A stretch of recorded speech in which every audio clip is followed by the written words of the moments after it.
My volume down a little too low. All right, let's go ahead and get rolling. Today is Tuesday, January 26th, and we are moving up to our second level of our hierarchy. We finished chemistry in the last class, and now we get to talk about cells.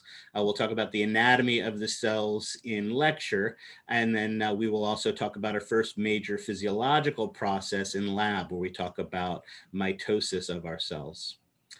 We still have a handful of assignments due, but notice it always gets scary when the schedule starts getting smaller, because that means we're getting closer and closer to the exam.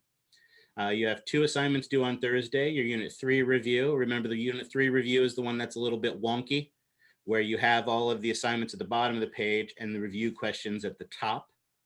You're only responsible for answering the review questions and turning those in, but especially for those of you who have not had experience with microscopes, actually reading through the activities and trying to understand the activities is something that could help you to have a better understanding of a microscope and mitosis and histology and how those things work.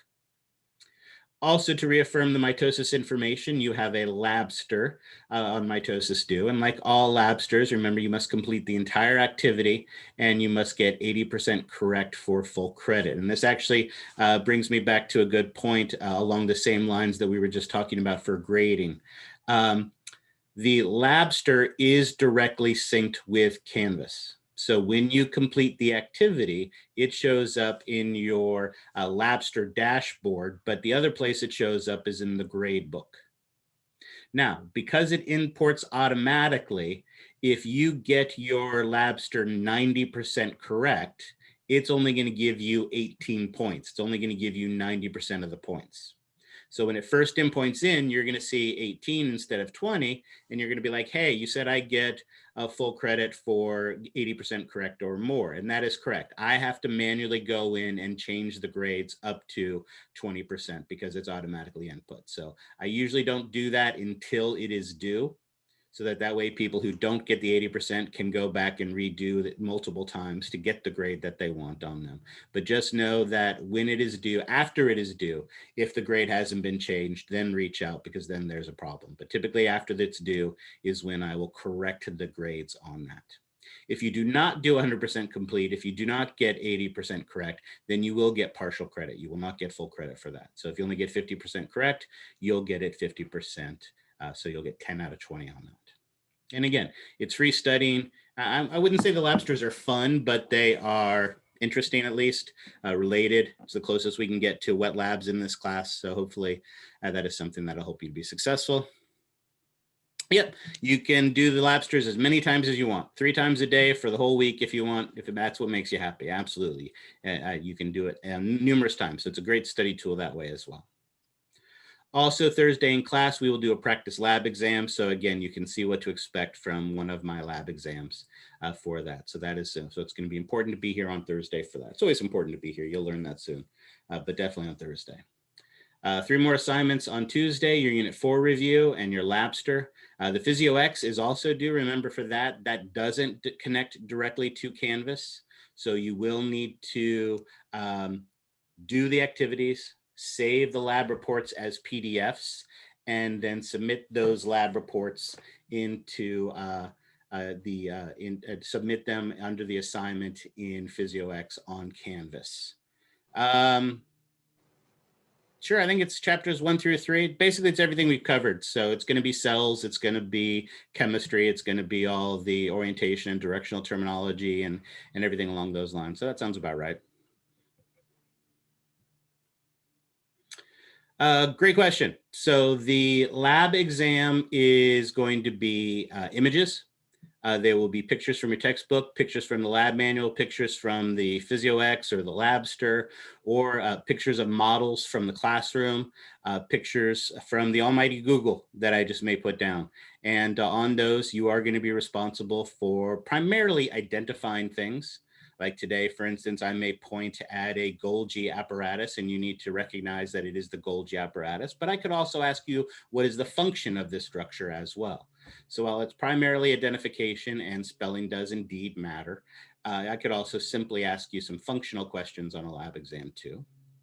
Lecture exams are going to be somewhere around 30 multiple choice questions, somewhere between 2 and 8 fill in the blank questions, and somewhere between 8 and 12 essay questions. For the essay questions, I don't care about your format. It doesn't have to be paragraphs. If you want to use bullet points, that's fine. Just make sure you're descriptive. I don't care how you present the information. I care what information you present to me. So make sure you're specific, make sure you're descriptive, make sure you use detail in describing these things. Usually when we're in the classroom, I spend a whole 1.5 red pens writing and explain and describe and be specific on these first exams. So make sure you are that. Also, be smart, sophisticated students. If an essay question is worth 4 points, should you be writing 3 paragraphs worth of information for that? No. Yeah, I was gonna say, this is the part where you all enthusiastically say no. Excellent. And if I have a question that is worth 10 points, should you be writing 1 sentence? No. Again, I appreciate the one person, but I would like everybody an enthusiastic no. No. No. No. I'm not sure that was enthusiastic, but I'll take it. At least it was loud. Excellent. No. I mean, it would have to be one hell of a sentence and almost certainly a run-on for that to be a case. But no, so yeah, be a sophisticated student. The more points something is worth, the more you likely need to write about it. All right. You can take the tests in any order you want. The lab exam first or the lecture exam first. What I will tell you from previous experience, because of the number of images in the lab exams, those people who tend to have problems during the exams more commonly have them on the lab exam. So one of the things, if you don't have the best internet, if you don't have the best computer, then I encourage you to take the lab exam first.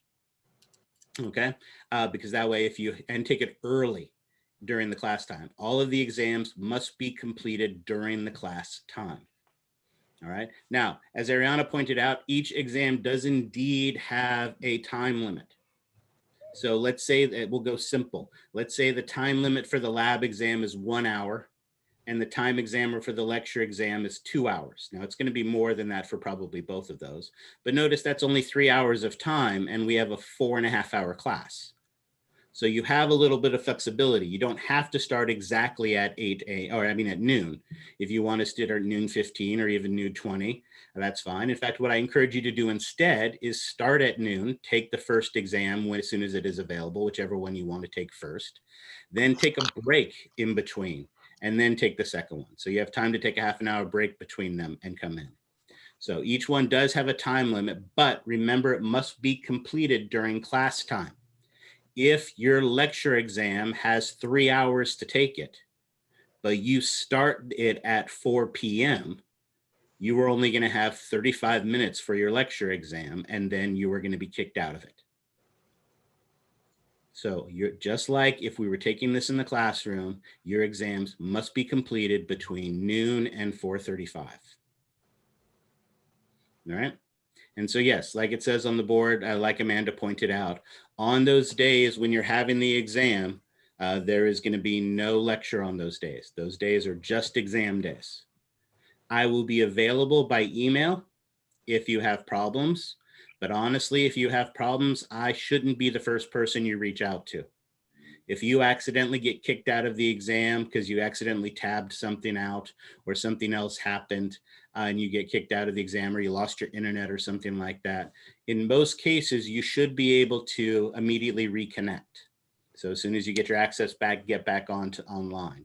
However, be aware that your timer doesn't stop working.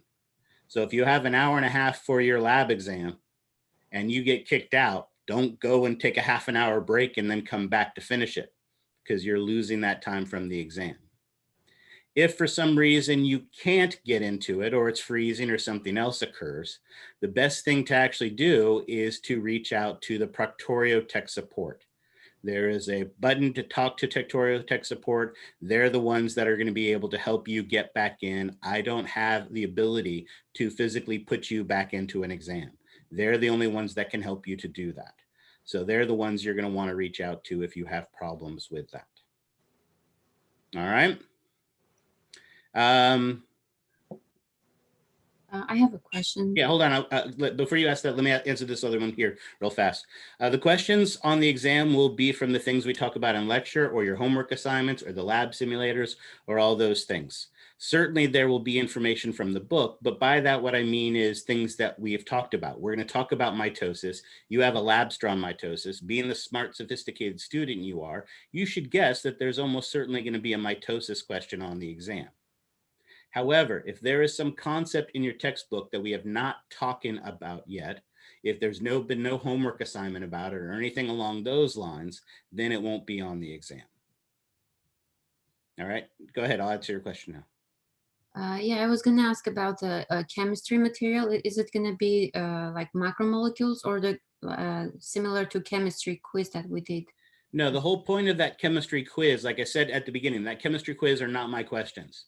Those came from another instructor on campus who, again, gave them to me stating that these are things that a student who is successful in chemistry, which is the prerequisite, should know.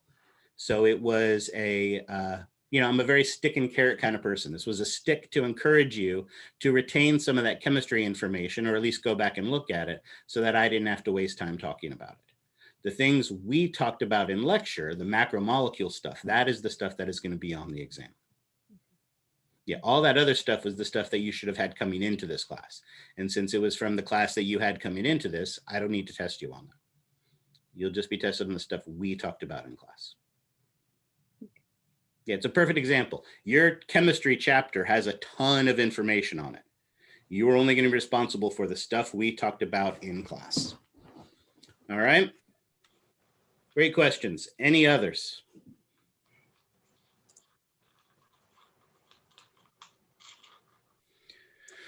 All right, perfect. Then if that is the case, let us start our lecture then, get into cells.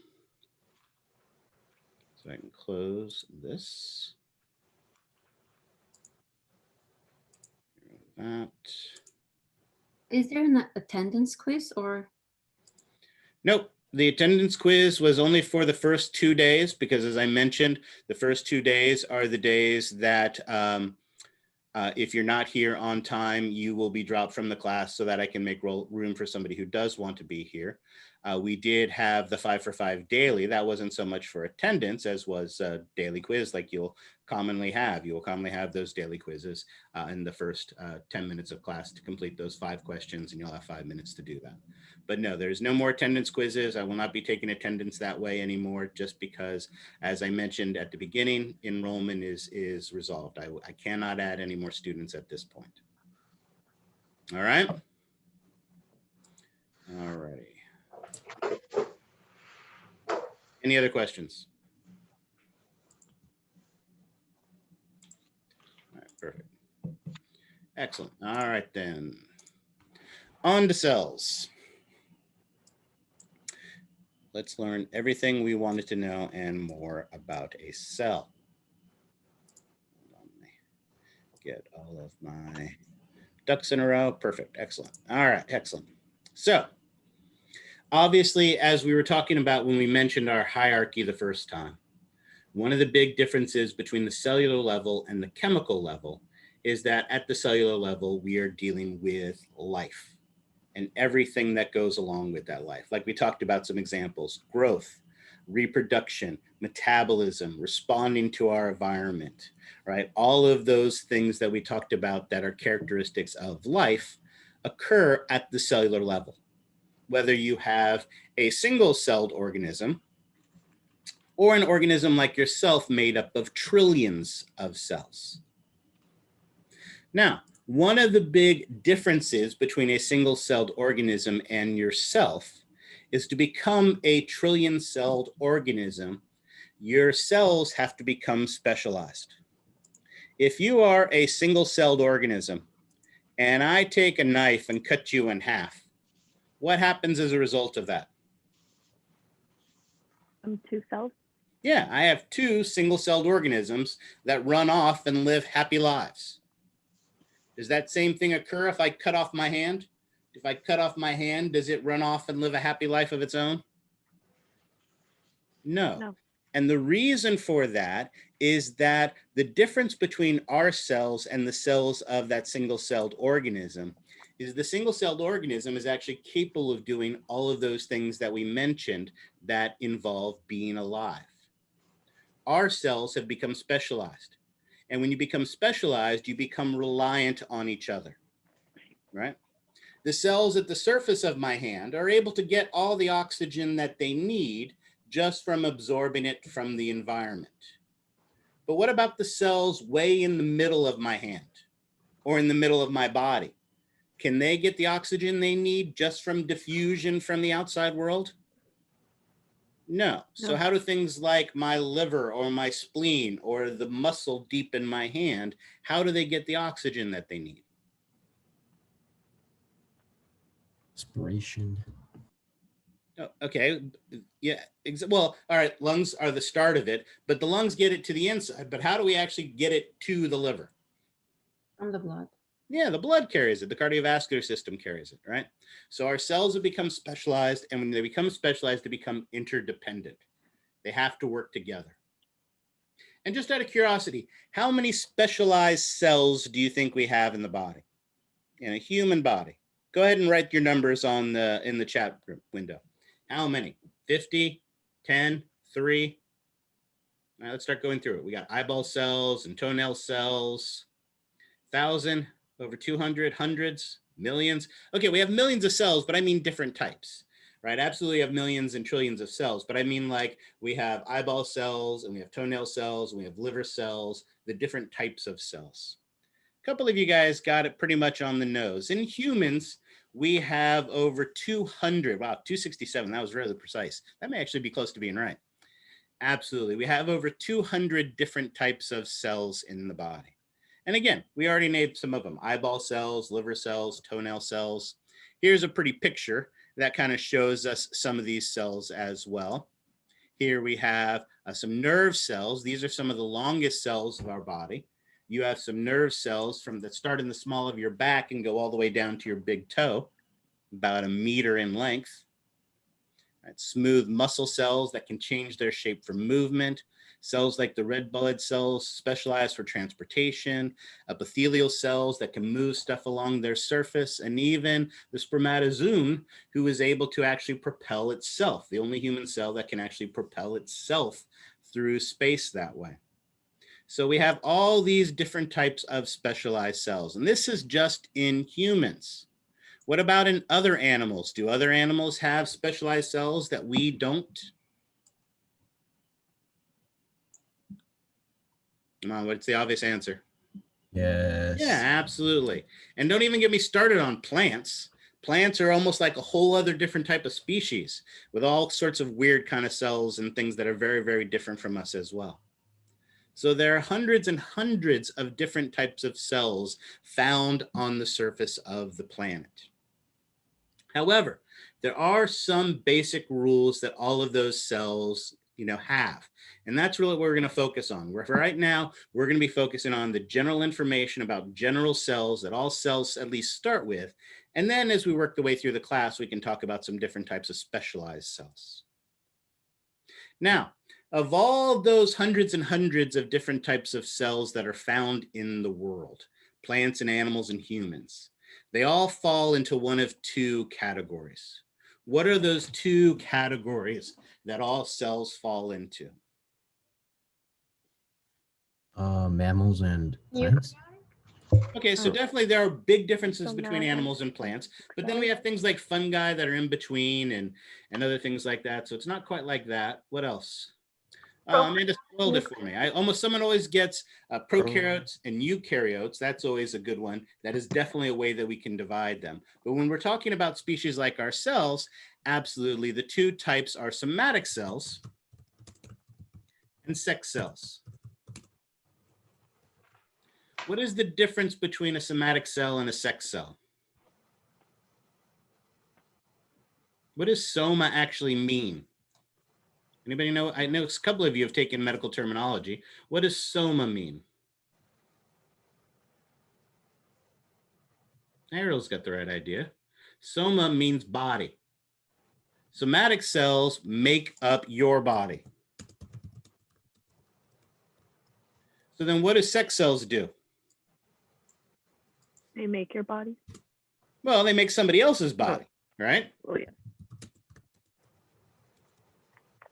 But you have the right idea. Obviously, someone's sex cells made you, and then your sex cells would make somebody else.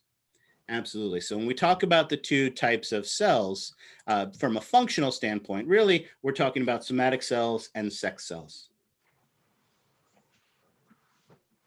Now, as we talked about, a cell is the smallest unit that is capable of performing all of our vital physiological functions: reproduction, metabolism, responding to their environment, so on and so forth. And to do so, each cell has to be able to maintain homeostasis, right? pH balance, temperature balance, ionic concentrations, all these things, they want to maintain balance. Another important thing to remember about cells is that all cells come from pre-existing cells. Right? So every cell comes from a pre-existing cell. When, as we talked about, we make another human being. As we explained to my daughter when she was 2, I took my puzzle pieces, my wife took her puzzle pieces, we put our puzzle pieces together, and we made her, which is a very simple way of talking about taking those gametes, putting those gametes together to make a zygote, and making a new human being. But to grow, you need to get bigger, and you need more cells, right? To heal, you need new cells. Luckily, we have the way of producing new cells. How do you produce new cells in your body? Splitting. Say again? Splitting. Yeah, division. Mitosis? Cellular division, absolutely. If we need to make new cells, the cells that are already there divide to make new cells. In fact, there's some cells that's pretty much their job. What do we call a cell whose job is pretty much to divide?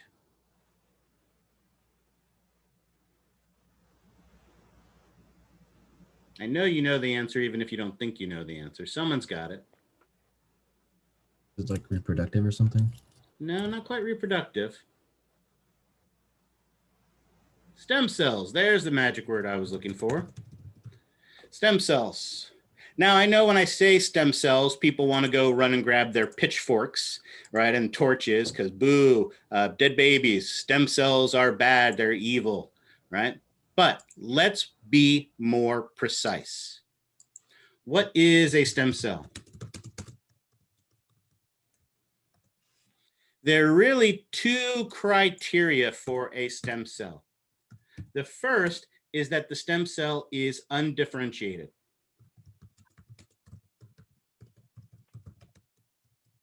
Someone explain to me what that means. What does it mean to be undifferentiated? The cell hasn't decided what cell it's going to become. Yeah, it's basically like a millennial. It doesn't have a job yet, right? Exactly. So a cell is undifferentiated. It really doesn't have a job. However, the one thing the cell does do is the cell divides rapidly to make new cells. Most of the repair, most of the growth, most of these normal physiological processes that take place in our body take place thanks to stem cells. Now, an important thing to realize is that there are 3 main types of stem cells. And again, you may not have thought of it in these terms, but I know you're aware of this information. Because let's talk about a story. Look at your arm and tell me something you know about your skin. If you're not sure, look at your arm and try to figure it out. Most of it is dead, like on the top Okay, layer. be careful. I wouldn't say most of it, but you've got the right idea. The superficial layers of skin cells absolutely are dead. Of course, are those the same dead skin cells you've had up there since you were a baby? No. No, that's dead skin cells is constantly sloughing off, right? Look at the dust on your countertop, or better yet, the dust on your TV, right? All that dust that you see on the countertop and the TV are the dead skin cells of you and everybody else living or who's walked through your house. Each day, we are losing millions of dead skin cells. So why aren't we down to the muscle? Because it creates more. Yeah, because There's we have more. stem cells in our skin that create millions of new skin cells every day. And that skin cell, that stem cell in my skin, how many of those 200 different types of cells that we have in the body do you think it can make? Can it make liver cells or eyeball cells? Yeah, probably. In theory. No, it turns out No. it can't.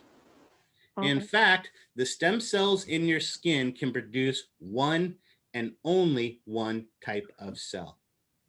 We actually call that a unipotent stem cell. A unipotent stem cell is a stem cell that is undifferentiated. Its job basically is just to divide rapidly to produce new cells, but all the cells produced are the same type.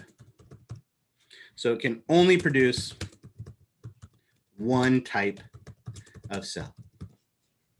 And that is a unipotent stem cell. Now, in our bone marrow, we have some stem cells there that don't really have a job, divide rapidly. Amanda, you had a question? I was just curious if the unipotent cell is specific just to the skin, or does that happen in, are those all different areas of the body they only make?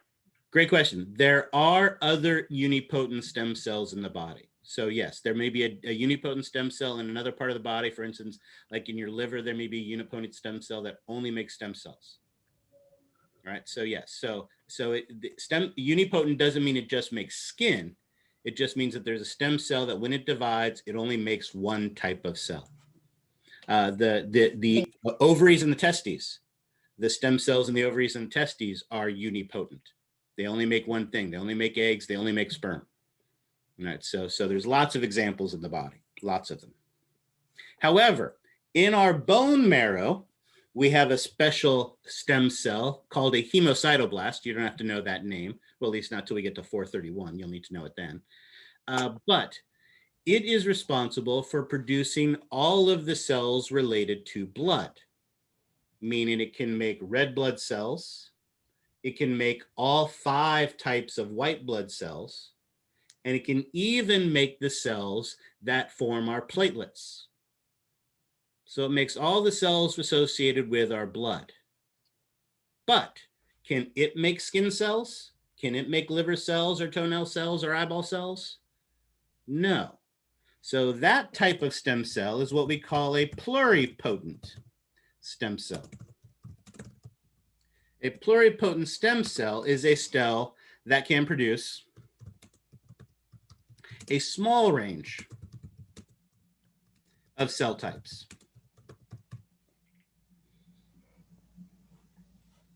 But that pluripotent stem cell in your bone marrow can't make a skin cell, can't make a liver cell or an eyeball cell.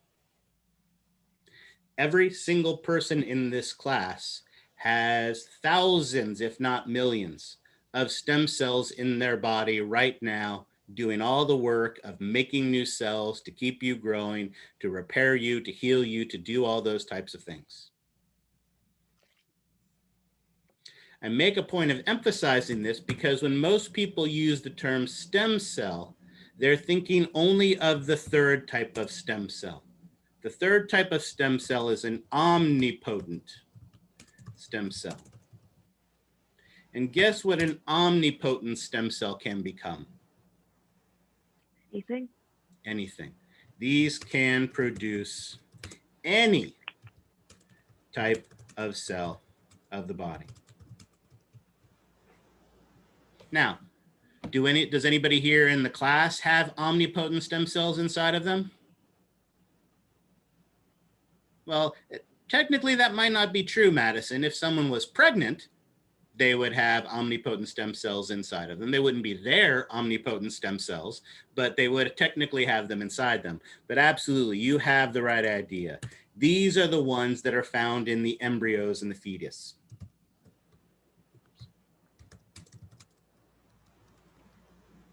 These are the ones that start. No, you got the right idea, Daniel. These are the ones that start as that zygote. When the sperm and the egg come together, they form that zygote. That is the first omnipotent stem cell, a cell that divides to become everything of the body. Obviously, these are incredibly powerful and potentially useful cells. But as Daniel pointed out, the source of them is typically associated with embryos and fetuses, typically from aborted embryos and fetus. And so there's a great both legal, philosophical, and religious arguments involved with the the pressures associated with that, the rightness of those types of things, and everything that goes around with that. Although Daniel kind of points out another thing as well. Another way you can get these omnipotent stem cells, there you go, is in the umbilical cord. When a baby is born, the blood from the umbilical cord will contain some of those omnipotent stem cells. So Amanda's right. People will bank those so that should their kid 30 years from now become a raging alcoholic and need a new liver, they've got those omnipotent stem cells, and hopefully we'll have the technology 30 years from now where we can grow them a new liver in the Petri dish, and it will be a perfect match for them because it is their omnipotent stem cells. If you don't want to bank them for yourself, then they can always be donated to science as well. There's a tremendous lot of research going on to this for neurodevelopment and things along those lines as well. I think it's important to make sure we understand this differentiation because, like I said, normally when people say stem cells, they get all angry about dead babies, but every single one of us has stem cells inside of us. There are three main types of stem cells that are responsible for producing all of the cells of our body. All right, questions on that? All right, back to lecture. So when we typically draw a cell, right, we draw it as a big circle as a starting point. And there are really three basic components to the cell. What are the three basic components to a typical cell? Cytoplasm. Excellent. So the cytoplasm, what is that? What is the cytoplasm? Fluid inside the cell. Yeah, stuff inside. Cell wall. And I would say not just the fluid, but so let's actually change it. I like that. It's the fluid and stuff inside the cell. Excellent. Cell wall. We have a cell wall. Of course, we don't call it a cell wall. Plants have cell walls. There we go. We call it a plasma membrane. So our plasma membrane, which is basically the circle that I drew, right? That is, so let's do it this way, the wall of the cell. And there's one other major component. There you go, the nucleus. Oops, helps if I spell that correctly. The nucleus. The nucleus, smallest structure inside. So this is the nucleus. This is the plasma membrane. And really, basically, the cytoplasm is everything else between the two. Everything between the plasma membrane and the nucleus, this is the cytoplasm. And the cytoplasm, as we just pointed out, has two parts. The fluid part, and that fluid part we call the cytosol, and the stuff dissolved in it. And then there's also the structures. And what are the structures that we find in the cytoplasm called? Organelles? Organelles, exactly. Perfect. Excellent. So those are the three main components, the plasma membrane, the nucleus, and the cytoplasm. Excellent, excellent, excellent. You guys got all of that. Nucleus, which of course contains the DNA, our cytoplasm, and the plasma membrane. And here we see a nice illustration from your textbook of a cell and all the hunk and junk that is found inside of it. Now, let's start talking some anatomy. As we mentioned, the first important structure is the nucleus. And when we talk about the nucleus, most cells have one. And of course, what is the most important word in that sentence? Most, Most, because what does most mean? not all. Not all, absolutely. What that means is that there are some cells that actually have multiple nuclei. And in fact, there are some cells at some stages in their life that have no nucleus. All right, can anybody give an example of a cell, a mature cell that doesn't have a nucleus? Dividing cell. I'm sorry, say again. Blood cell. Red blood cells specifically, absolutely. Red blood cells start with a nucleus, but end up chucking it at some point. So absolutely, that's a great example. The red blood cells are perfect example. Now, our nucleus is bound by a membrane. That membrane is a double membrane. And does anybody remember the primary macromolecule that makes up the plasma membranes? Which specific macromolecule makes up our plasma membranes? There we go, phospholipids. This was on the quiz. Oh, perfect. Although I don't think everybody necessarily got the same questions. So, okay, excellent. Phospholipids. And like we also talked about, they're arranged in a bilayer. Oops. However, this has a double membrane. What this means is it actually has 4 layers of phospholipids. All right, I'm going to just use the free drawing thing so that it's a little quicker. So our first phospholipid bilayer, as we all know, heads up, tails in. So we have that. But then there is a second membrane where the phospholipids point in with their tails and the heads point out. So basically we have 4 lines of phospholipids forming that. And as you can see from the illustration, they've done a nice job of representing those 2 phospholipid bilayers, forming a double membrane. And so this big, huge double membrane structure that holds all the DNA on the inside is what is known as the nuclear envelope. And it contains the DNA and it keeps it locked inside where it's protected. But there are times when we want information to get out or we need stuff to get in. So if you notice also, there are some proteins that are embedded in this double membrane forming some holes. Now, again, we are very early in this process, but one of the important things that you should learn about this class is anatomists love to name everything. So we can't just call them holes in the nuclear envelope. Instead, we got to give them a big fancy term. And that big fancy term is a nuclear pore. So here we have a nuclear envelope. Here we have the holes in them that are the nuclear pores. All right, so far so good. Fun with vocabulary, it just gets worse from here. So questions on that? Now, as I mentioned, inside it contains DNA. But it turns out DNA doesn't do very good by itself. So DNA needs proteins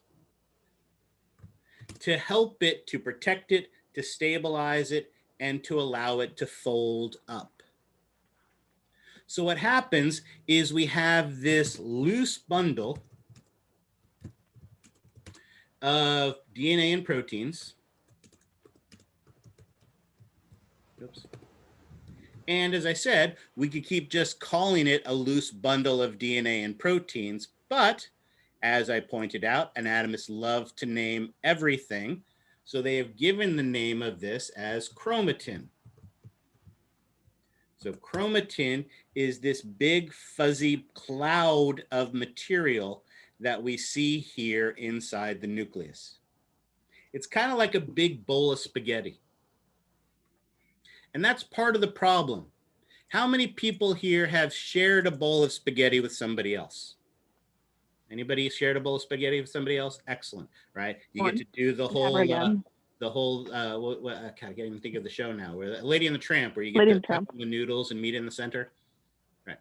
I'm sorry, say again?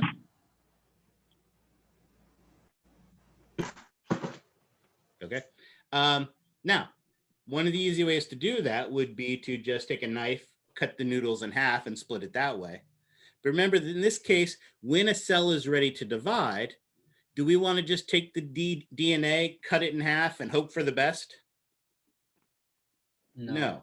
We need to make sure that both cells get the right amount and the right type of DNA. So luckily, when it comes time for the DNA to be split, for the cell to split, that DNA and those proteins fold up into a tightly packed structure. And we give a fancy name to that tightly packed structure of DNA and protein. We call it a chromosome. And out of curiosity, anybody know how many chromosomes humans have? 23 46. pairs. There we go. Excellent. You guys are both correct. 46 total, but those are 23 pairs. So we get 23 from mom and 23 from dad, and those determine everything about us: our height, our eye color, our hairline, right? Predisposition for heart disease, whether you're left-handed or right-handed, your blood type, and on and on and on. It's only 23 from both mom and dad. It can't be 24 and 22 from the other. Nope, it's got to be 23 from each of them, and we'll see why when we get to mitosis. Actually, we'll see it mostly in meiosis when we get to 431, but no, for the cell to function properly, because each chromosome has a different type of information. So let's say, for instance, this is chromosome 1 from mom and chromosome 1 from dad. Both of these have the same type of information. So for instance, right here on both of them may be your blood type. Right here on both of them would be whether you're right-handed or left-handed. So you need to get one of these from mom and one of these from dad, so you have 2 copies, and that determines your blood type, and that determines those types of things. If mom gave you an extra number 1, right, and then you still got an extra 1 from dad, you would have 3 of those, and that'd be a bad thing, and you might only have 1 of something else. So no, the goal is to provide it perfectly so that you get 23 unique individual chromosomes, because each one is unique in what it contains. All right. Now, as we know, the DNA has the instructions for making proteins. And as we'll learn on Tuesday next week, making proteins is a tremendous amount of work and requires a whole lot of stuff. What happens as we look at this under the microscope, and we will look at this under the microscope, chromatin, that loose bundle, is just a fuzzy stuff in the nucleus. We can't make it out. When they pack up into a chromosome, we can actually see that in a light microscope. But when the chromatin is loose, the other thing that we can see is we can see these structures that form in the nucleus. This structure right here, for instance. Making proteins requires a tremendous amount of stuff. Other proteins, other enzymes, other molecules. And so much stuff gets packed around the DNA where we are making a protein that it can actually be seen in the microscope. So when you look inside of a nucleus, all you're going to see at first is going to be just this fuzzy cloud of DNA that's going to be inside of it. But what you will notice as you look more carefully is within that will be 1 or 2 dark spots. Those dark spots are the places where the DNA is being read so that we can make proteins. And the name for this structure that we see under the microscope, where we're making the protein, is a nucleolus. Nucleolus is the singular if you have two of them, and certainly a cell can be making more than one protein at a time. If we have two of them, then you would use the plural, nucleoli. So nucleoli is the plural, nucleus is the singular. And there are these dark spots that you see in the nucleus where we are reading the information to make a protein. So in our nucleus, inside the nuclear envelope, we see the chromatin and we see nucleoli. As I mentioned, fun with vocabulary. Learning anatomy and physiology really is like learning a whole new language. All right. Now, again, we're just seeing it as this shadowy stuff here. So let's take a little bit of a closer look. As hopefully most of you know, but if not, don't worry. When we talk about protein synthesis, we will talk about this in much more depth. But DNA is basically arranged as a double helix. So here we have our two strands of nucleic acids wrapped around each other in this coiled double helix. But remember, as I mentioned, we need proteins to help to provide support for the DNA. One of the most common proteins, although I will tell you right now there are hundreds of them, but one of the most common proteins used is a protein known as histones. Histones, like they sound, are these little round stone-like proteins that can be linked together so that the DNA can wrap around it. So we have this loose strand of protected DNA. These histones also help the DNA to fold up when we want to pack it up into a tightly packed chromosome. So the chromatin is loose, and typically when we pack it up into a chromosome, it has this X-like appearance. Now, I will tell you right now, and we'll talk about this when we talk about protein synthesis, it is not an X-like structure. It is actually more of an H-like structure.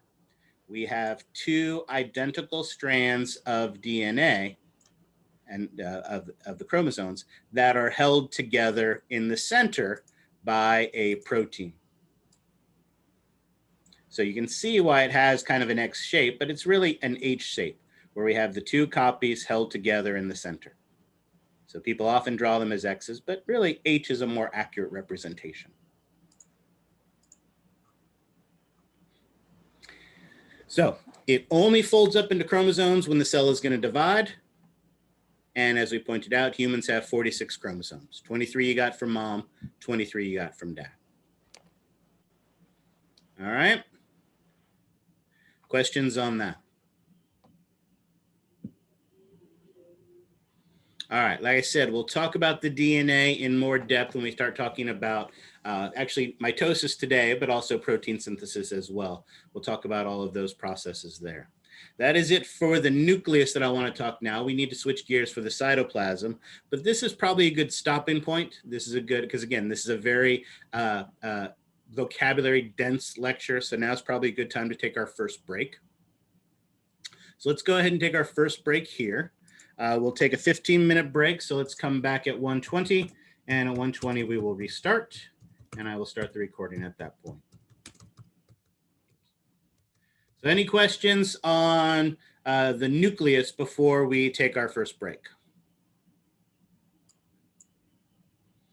All right, caffeinate, have your lunch, do something, but I want a livelier group when I come back after the break, all right? Again, if I just wanted to sit here and get no responses and stare at blank screens, I could record this ahead of time and then I could be doing fun things right now. So please, I want these to be interactive. So, so caffeinate or do something. And I'll meet me back here in 15 minutes. All righty. Let's go ahead and dive back in. Any questions before we get rolling? All right, we've got our nucleus out of the way. Let's move on to our cytoplasm. Our cytoplasm has three main components to it. The first, as we already mentioned, is the cytosol. Cytosol can be used interchangeably with the term intracellular fluid. It is the fluid that is obviously inside of the cell.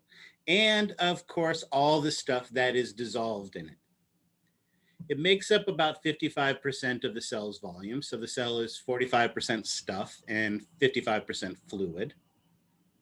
The majority of it is water, but as we mentioned, it's the other stuff that can be dissolved in it. Things like proteins, carbohydrates, lipids, amino acids, ATP, and on and on and on and on. However, one of the things that is going to be most important to us is the other thing that is contained inside of the cytosol are ions. And one of the keys to these ions, and let's go back to the whiteboard to talk about this. One of the keys to our ions is that, and that's good for a cell, there is an unequal distribution of ions across the plasma membrane. Right? Again, this is one of these cool phrases you can call grandma up and say, hey, guess what, grandma? There's an unequal distribution of ions across the plasma membrane. But remind me again what that means. And yes, Cody, cytosol and interstitial fluid basically mean the exact same thing. It's the water inside the cell. So what does it mean when there's an unequal distribution of ions across the plasma membrane? My microphone is on. You guys can't hear me, right? Diffusion? Okay, diffusion definitely means that things want to go where they want to go. And what are some of the factors that influence diffusion? Unequal distribution of ions across the plasma. Excellent. Which means what? Tell me what that means in layman's terms. Means there's too much salt on one side, water wants to go to the salt. Right. You've got absolutely the right idea. What it means is that there's more of some ions on one side versus the other. What's the most common ion, do you think, in the body? Anyone know? Potassium. Potassium is a good one. It's not the most common, but it is a very common one. So where do you think there's more potassium, inside the cell or outside the cell? Inside the cell. Inside. So there is more potassium. There's a high level of potassium inside the cell. And there is a low level of potassium outside. Someone mentioned sodium. Sodium is the one that is the most common ion in the body. Where is there more sodium, inside the cell or outside the cell? Outside the cell. Outside, exactly. There is a high level of potassium, of sodium, outside the cell. And, oops, there is a low level of sodium inside. What's another really important ion? Excellent, right? They're not all cations. They're not all positive. Chloride ions. Where is there going to be more chloride ions? Inside the cell or outside the cell? Inside? Actually, outside. You think about it, as someone mentioned, we're big bags of salt water, right? Table salt is sodium chloride. So not surprisingly, there is a high level of chloride, our anion, most common anion, outside.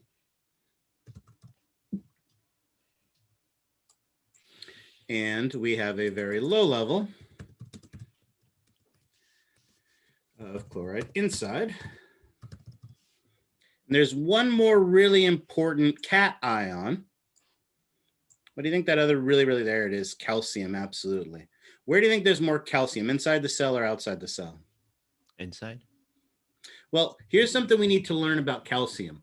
Calcium makes cells do wonky things.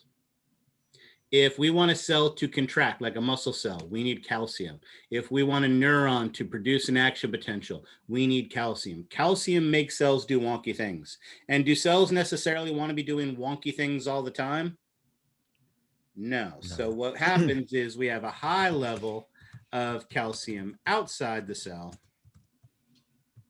and a very, very low level of calcium inside. So what we have here, no, milk is not bad. Calcium is vital for calcium is vital for our function. having the right amount of calcium is the key to it. So milk is definitely not bad. Milk is absolutely good for you. In fact, if you don't get the calcium that your body needs from things like milk and cheese and things along those lines, where does your body go to get the calcium it needs?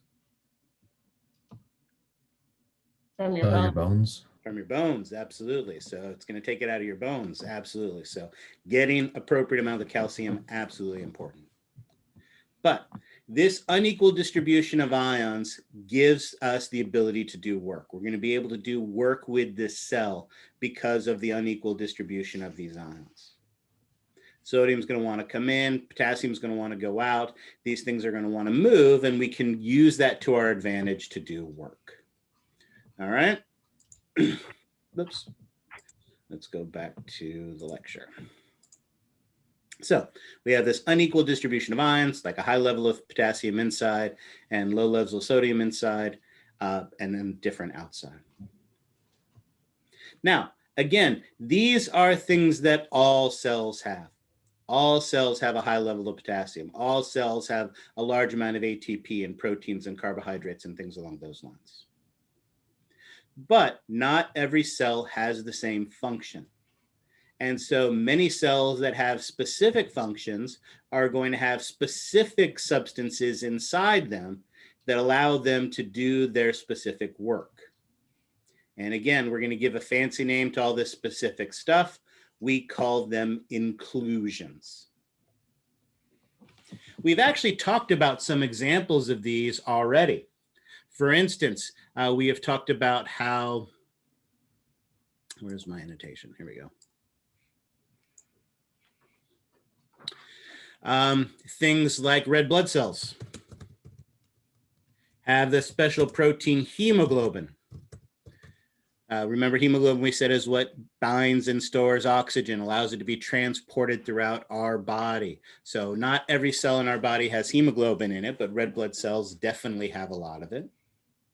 We mentioned how all cells need to be able to make ATP, but there are some cells that have a massive amount of glycogen. Someone remind me again what glycogen is? Sugar. Yeah, Sugar. it's how we store our glucose in our body. So give me two examples of types of cells in your body where we would want to have a large amount of glycogen stored in it so that we have lots of sugar to do lots of work. Liver cell. Liver, absolutely. The liver to be able to provide that glucose to maintain our blood level. And who else? Pancreas is not a bad guess. Pancreas is an important digestive one, but not for the glucose. Brain would be a good guess as well. We want it to be active, but as it turns out, it doesn't actually store as much glucose as you want. But you have the right idea. Heart cells. Cell as active blood? as the neuron. No, I like the heart idea. Muscle. Like your cardiac muscle, like your skeletal muscle. Muscle stores massive amounts. So things like muscle skeletal cells and liver cells, those are going to have large amounts of glycogen. So as we learn about different types of cells in the body, we will see examples of different inclusions that they have inside of them. And those are going to be different from cell to cell.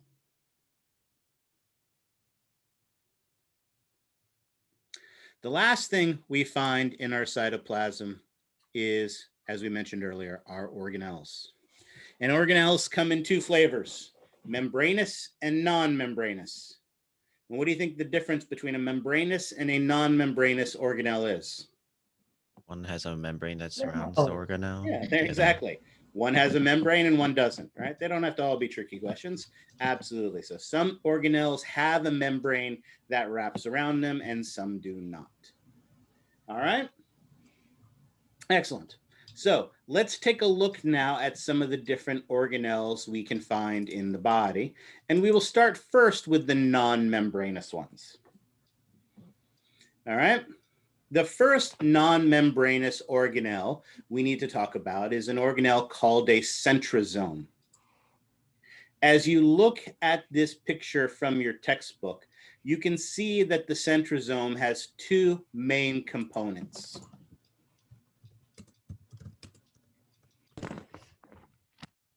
The first are these perpendicular tube-shaped structures. these perpendicular tube-shaped structures, oops, helps if I spelled tube correctly, are what are known as the centrioles. Notice also, this isn't bound by a membrane, but there is this big, dense cloud of material. And this big, dense cloud of material is what is known as the centrosome matrix. So the centrosome matrix and the centrioles make the centrosome. Again, I know I start throwing out this vocabulary, but you just got to think of it in terms of the way these things work. The same way that 4 legs and a flat top make a table, the centrosomes and the centrioles and the centrosome matrix make a centrosome.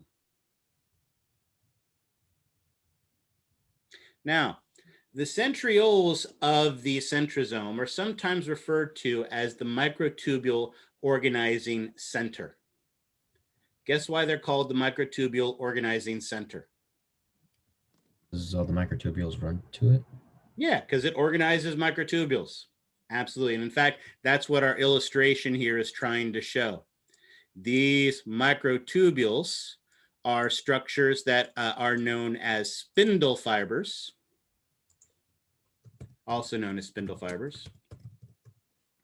It's another one of the things, again, about how anatomists hate you. They give many names for the same thing. Microtubules, known as spindle fibers, and these are used during mitosis to move things around inside the cell. We know these things are the microtubule organizing center because one of the things that scientists have done is taken animal cells like human cells. They have used a laser and they have destroyed these centrioles with a laser. And when they destroy that centriole with a laser, these microtubules can't form and the cell can't divide anymore. So these are vital for mitosis. And so big cheer went up. Awesome. We now understand what centrosomes do.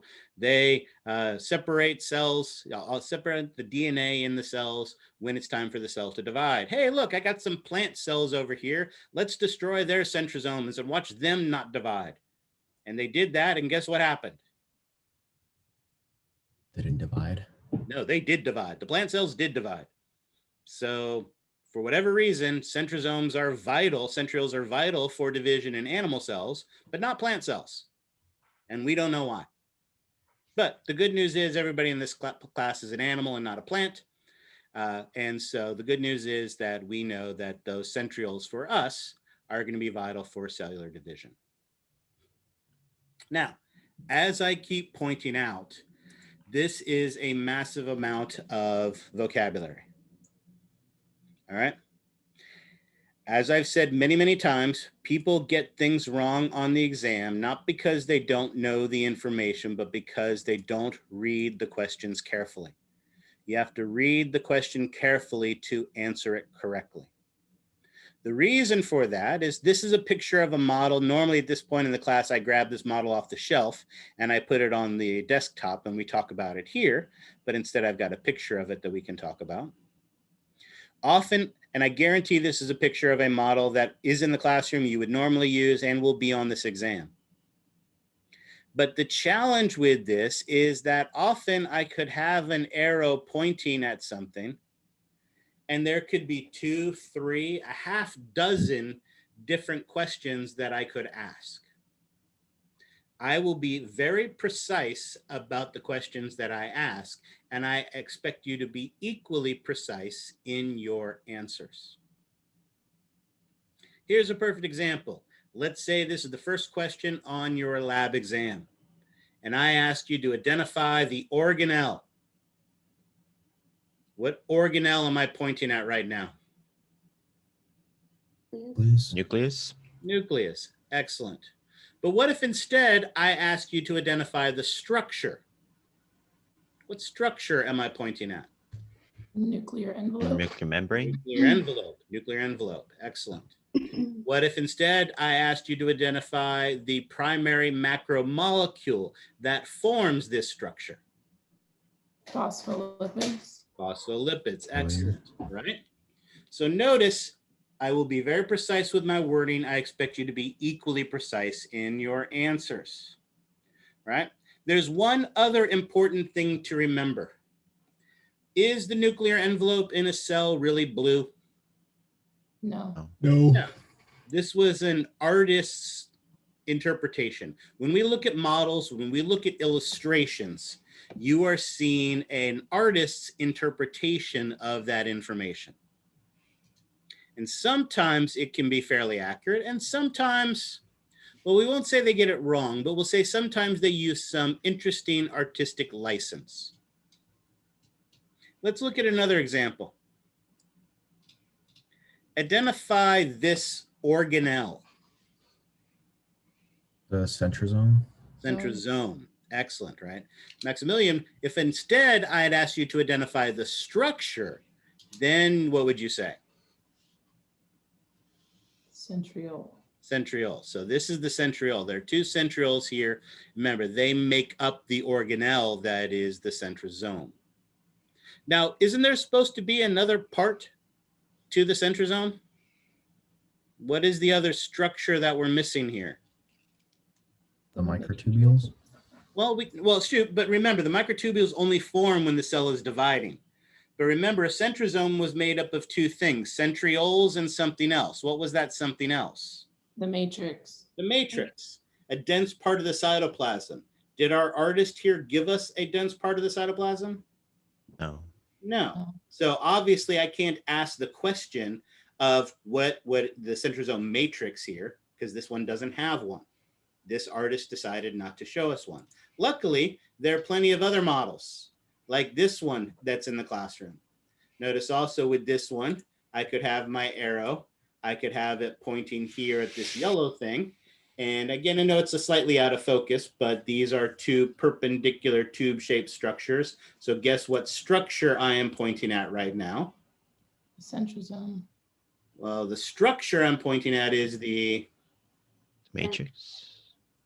no, the yellow The one is centriole. centrioles. These are the centrioles, right? These are the centrioles. The organelle would be the centrosome, but these two things, this one's laying down. Here, let's do this, because again, like I said, I fully appreciate this picture is a little bit fuzzy, but as you can see, this one is kind of a box laying down that way. Oh, I can't even rotate that. All right, hold on. Let's do this instead. So this one is a tube thing laying down this way, and here we see them perpendicular. The centrioles are always perpendicular to each other. It's an easy way to be able to identify them and recognize them. But notice this one gave us this big, dark, dense black thing. They've made it very, given it a very distinct border, so it almost looks like it's bound in a membrane, but at least they've given us. So what is this black substance that we're looking at here?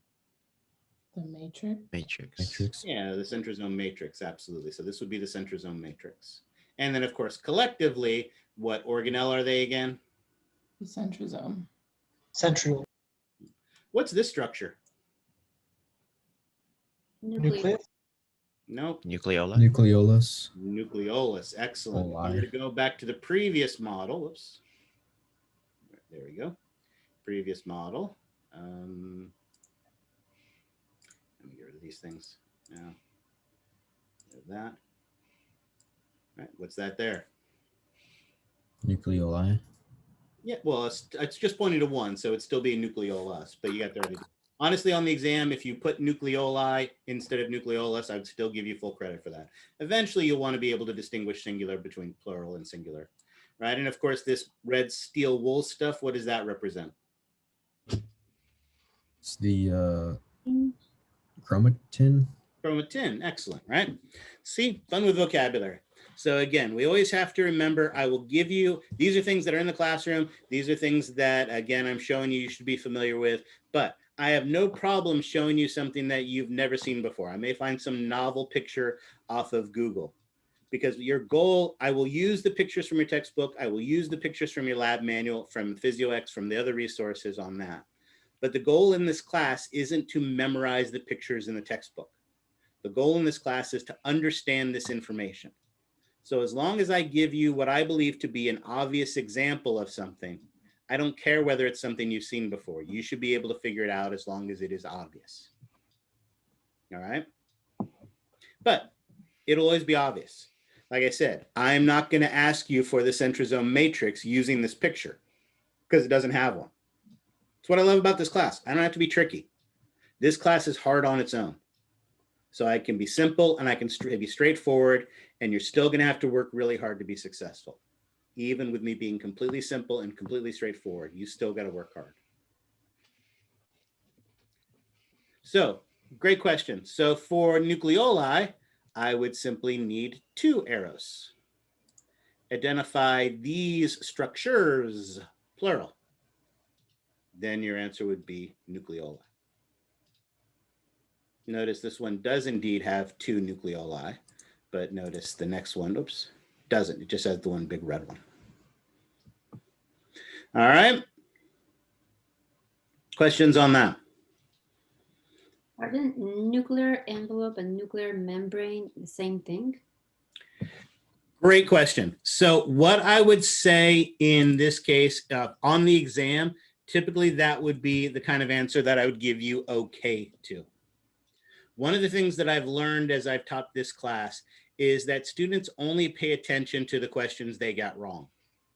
If they got something right when they're looking at the exam, they ignore those questions.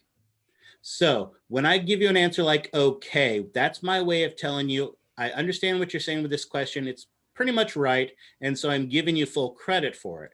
But I want you to remember that this class is a cumulative class and you need the right information moving forward. And so it's not 100% the right answer.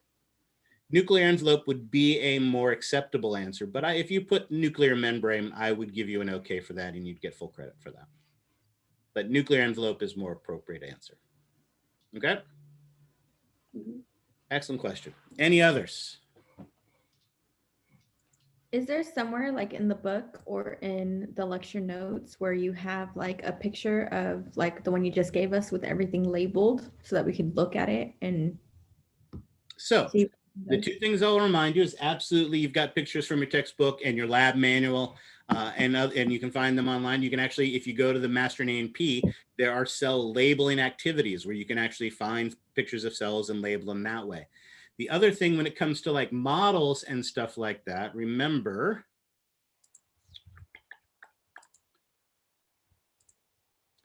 I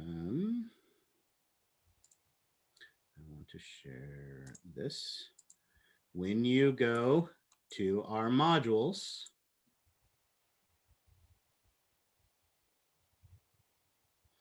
under the study tools, remember Cosumnes River College, there you go.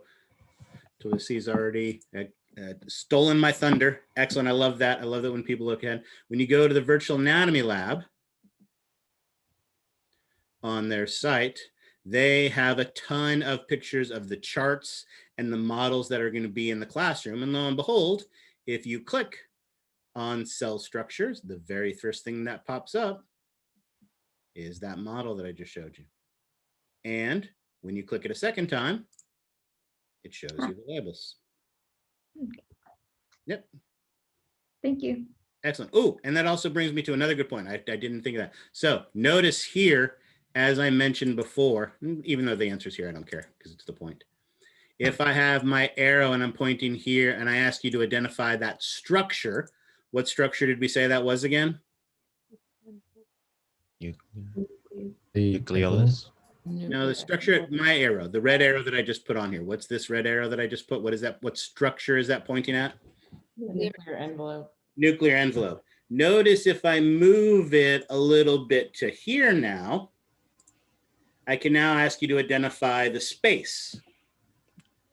Nuclear pore. Nuclear pore. Notice if, and hopefully I don't do this on the exam, but what if I put my arrow kind of ambiguously in between, right? And you're not 100% sure? Well, then the answer now comes down to the question. If that's the arrow, which I fully admit is in a very ambiguous location, but I'm asking you for the structure, what would the right answer must be? The envelope. Nuclear envelope. And nuclear envelope. But if instead I was asking for a space, what must the right answer be? The nuclear pore. Nuclear pore. Notice there, it's a 2-sided coin. I'm going to be very precise and very specific in the way I ask questions. So you have to be very specific in answering them, but you can use that specificity to your advantage. If I'm asking for a space, well, there's only one space associated with this nuclear envelope. And so you know right away exactly what it must be. Let's take the arrow away.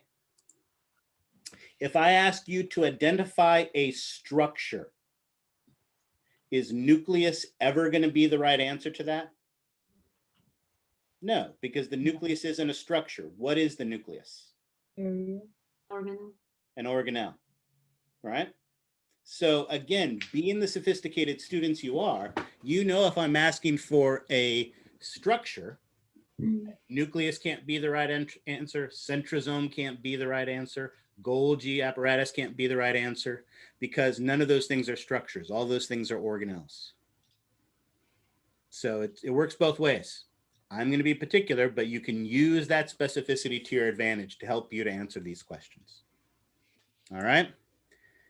Again, I'm not doing this to be mean. I'm not doing this to be scary. I'm just trying to emphasize to you guys the importance that there is a lot, in this class, you are responsible for a lot of specific information. So I'll be very standard and very precise in the way I ask my questions.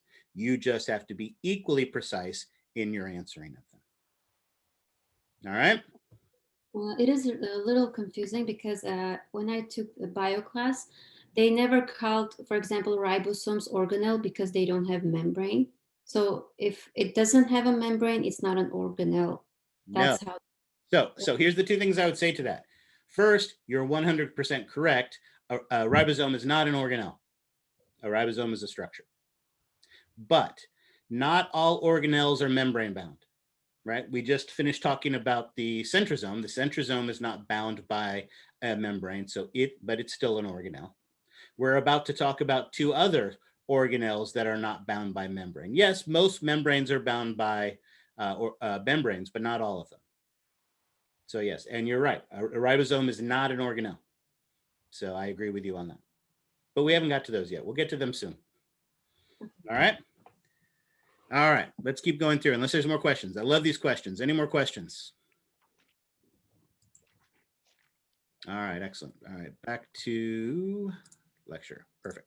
All right. So let's talk about a second non-membranous organelle. And that second non-membranous organelle are extensions that stick off of the cell, right? So there are three main ones. Here we have our circle-shaped cell. And I have to cheat a little bit here by erasing a part of it. Because what can happen with this cell is that there can be extensions that stick off of and out of but extend out the plasma membrane, forming these extensions that stick out. And there are primarily three main types. One of these, like the ones I just drew, finger-like projections that stick out, are called microvilli. Another one that is a finger-like extension is called a cilia. Now, I mentioned both microvilli and cilia are finger-like extensions that stick out. So what the heck's the difference?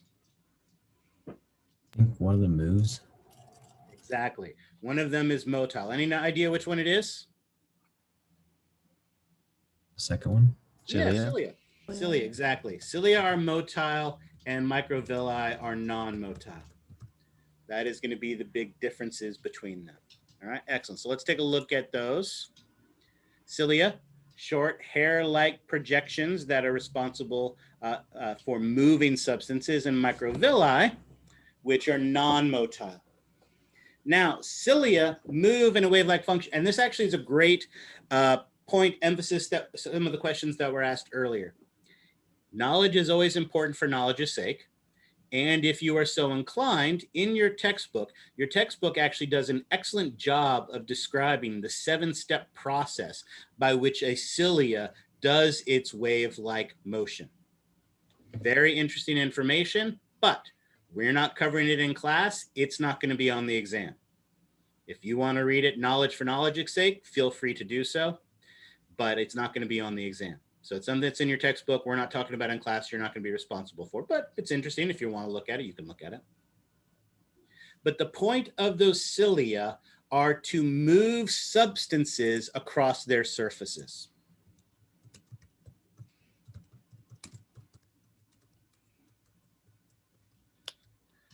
One of the most obvious place you have these is in your nasal cavity.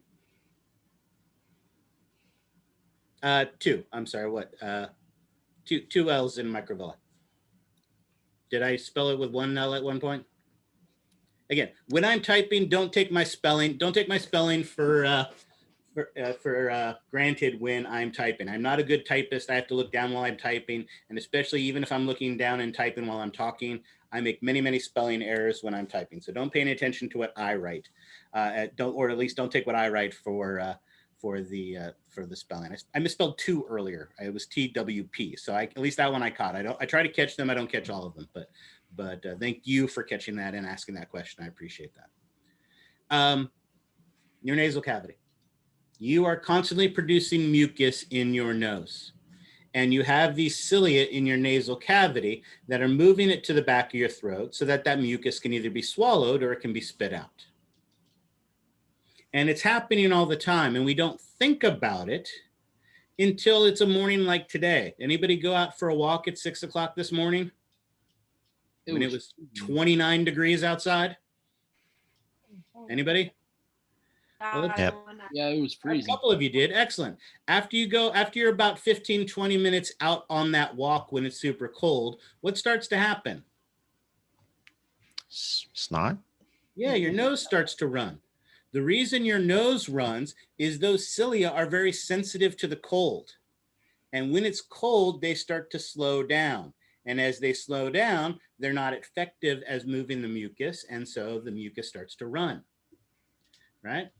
It's the same thing if you're overproducing mucus, right? If you have a cold and you're overproducing mucus, or you have a kid in daycare, right? Again, that kid in daycare, the whole first year they're in daycare, their nose is running like a faucet the whole time, right? Because of that overproduction of mucus. Or best yet, you're at that Justin Bieber concert and he baby-O's, right? And you lose it. Tears are streaming down your face.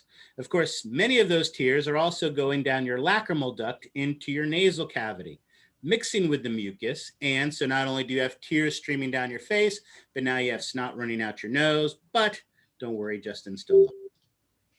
All right. Excellent. So that's what the cilia do. So then if the microvilli are non-motile, they don't move, what is their function? Laura, did you have a question? Sorry, let's go back. Laura, did you have a question? So for the cilia, if it's like a hot day or if it's hot, does it would it change the way the hair-like structures move, or would it still, is it only too cold? No, they're sensitive to cold. Cold will slow them down. Warm will speed them up a little bit more, but it's not a bad thing if they're going a little faster. It helps to move that. And in fact, when you are more vigorously like exercising, you also produce less mucus. So if you've ever had a cold and then like worked out, or like you have your allergies in the morning and then you go and you go for 3 miles on the treadmill, suddenly you can breathe a lot better through your nose because you're warmed up your body, you're decreasing the mucus production in your nasal cavity, and the airways clear up a little bit as a result of that. Yeah. Of course, the other thing that cilia are highly sensitive to is smoke. So if you're the other place we have them is in our trachea. We actually have this mucus elevator that moves mucus up to our throat to be spit out or swallowed. However, if you're a chronic smoker, that smoke damages the cilia and they don't function anymore. So if you're a smoker, your cilia won't elevate your mucus for you anymore. So how does that smoker get that mucus out of their throat? Cough. Yeah. that great smoker's hack that they have that they're using to have to get it up. It's one of the reasons why if you're a smoker, you have to be really careful about taking cough medicines. If you are a smoker and take a cough suppressant, your poor cilia aren't working, and now you're suppressing your cough reflex. Well, guess what happens to all that mucus and all that dust and all that debris? Builds up. Yeah, it builds up, and it also drains down into your lungs, dramatically increasing the likelihood of cancer, of pneumonia, COPD, all sorts of other issues. So take-home message, don't smoke. All right? The same thing go for vaping? For what? For vaping. Vaping. That's a great question. My guess is yes. Part of the problem with smoking is that the smoke is hot, and the hot is hot enough, you know, because it's obviously burning, and that is damaging to the cilia. But there's also a lot of particles in it as well. So while with vaping, it is a cool smoke, it still has all those particulates in it. So my guess is that it is equally, well, probably not equally damaging, but it is damaging. All right. Good question. Excellent. So that's what cilia do. So then what do our microvilli do? If the microvilli don't move, then what is the function of the microvilli? Or surface area. Exactly, surface area, right? For instance, in our digestive system, we have a bunch of microvilli, right? Because we have all these cells, and if the cell's trying to absorb that cheeseburger you had for breakfast, and it's just a flat surface, we don't have as much surface there for that cheeseburger to be absorbed. But if we extend those microvilli out, then suddenly we have a massive surface area for all of that absorption to take place. Now, there is one more special type of extension of the plasma membrane that we can see, and that is the flagellum. The flagellum is a long tail-like projection. I'll steal a pen for this. Basically, it's connected to a motor, and that motor rotates it around in a circular fashion. And as it rotates around in a circular fashion, it actually propels the cell through space. It's the only organelle that actually moves the cell and not substances. And of course, it's only found on one type of human cell. And what's the one type of human cells that have flagella? Sperm cells. Yeah, the sperm cells, the spermatozoa cells. Absolutely. Here we see all the pretty words. Let's take a look at some of the pretty pictures. Here are our cilia. And remember, as I mentioned, your book does this really nice job of describing the stroke process of the cilia. But like I said, I don't care that you know them. We just need to know what they do. And they move substances like mucus along their surface. Here we see an example of one of those absorbing cells in our digestive system with that massive surface area from all of those on top of it. And then, of course, here we see a nice illustration of a spermatozoa. And here with the spermatozoon, you can see it's got this big, long tail-like extension that it whips around to move itself through space. All right. Questions on that? So I have a general question. So we probably didn't get there yet, but what would make something a non-organelle versus an organelle? So the same way the organs are structures in our body that help it in the function of our body. An organelle is basically an organ of a cell. Notice not all cells have organelles. Prokaryote cells do not have organelles. The advantage of an organelle, and again, this is one of those places where I have to work on my analogies because normally I'm giving this in the classroom. The advantage of an organelle is that it keeps everything close together to make the process more efficient, right? Normally, we're all sitting together in a classroom. And the fact that you are trapped inside the walls of a classroom with me allows me to talk and you to all efficiently hear what I was saying. We could have me stand in the middle of campus, and with COVID, this may be what we have to do. I stand in the middle of campus and you guys roam campus, the whole borders of the campus, bound campus roaming around, and I could stand there and yell this information at the top of my lungs. However, depending where you're walking on campus and what's going on in campus, are you all going to be able to necessarily as efficiently hear what I'm saying and get that information? No. No. And so by having us all together, that makes it more efficient. That's what an organelle is. And a membrane-bound organelle would be like us in the classroom, where we have walls that surround us. But if instead we were out on the quad, all sitting on the yard, on the lawn, on blankets, 6 feet apart from each other, we wouldn't be bound by walls, but we would still be clustered together, and it would still make us more efficient. So that's really what an organelle is. An organelle is a collection of proteins or enzymes or structures or whatever that help in the efficiency of the cell, serving some specific function. All right? Great question. Any others? All right, spectacular. So one more non-membranous organelle we need to talk about, and that is the cytoskeleton. Cyto, of course, means cell. So this is the cell skeleton. And just like our skeleton, what were the things that we said our skeleton allowed us to do? What does our skeleton do for us? Say again? Structure. Structure. What else? Movement. And then also it can provide protection, right? Those were the 3 things that we said our skeletal system does for us. Well, that's what our cytoskeleton does for the cell. It provides the structure. It allows for both internal and external movement, and it can also provide some protection. Now, there are 3 primary types of cytoskeletal structures. The first, as we can see here, are our microfilaments. Microfilaments are often also referred to as actin filaments.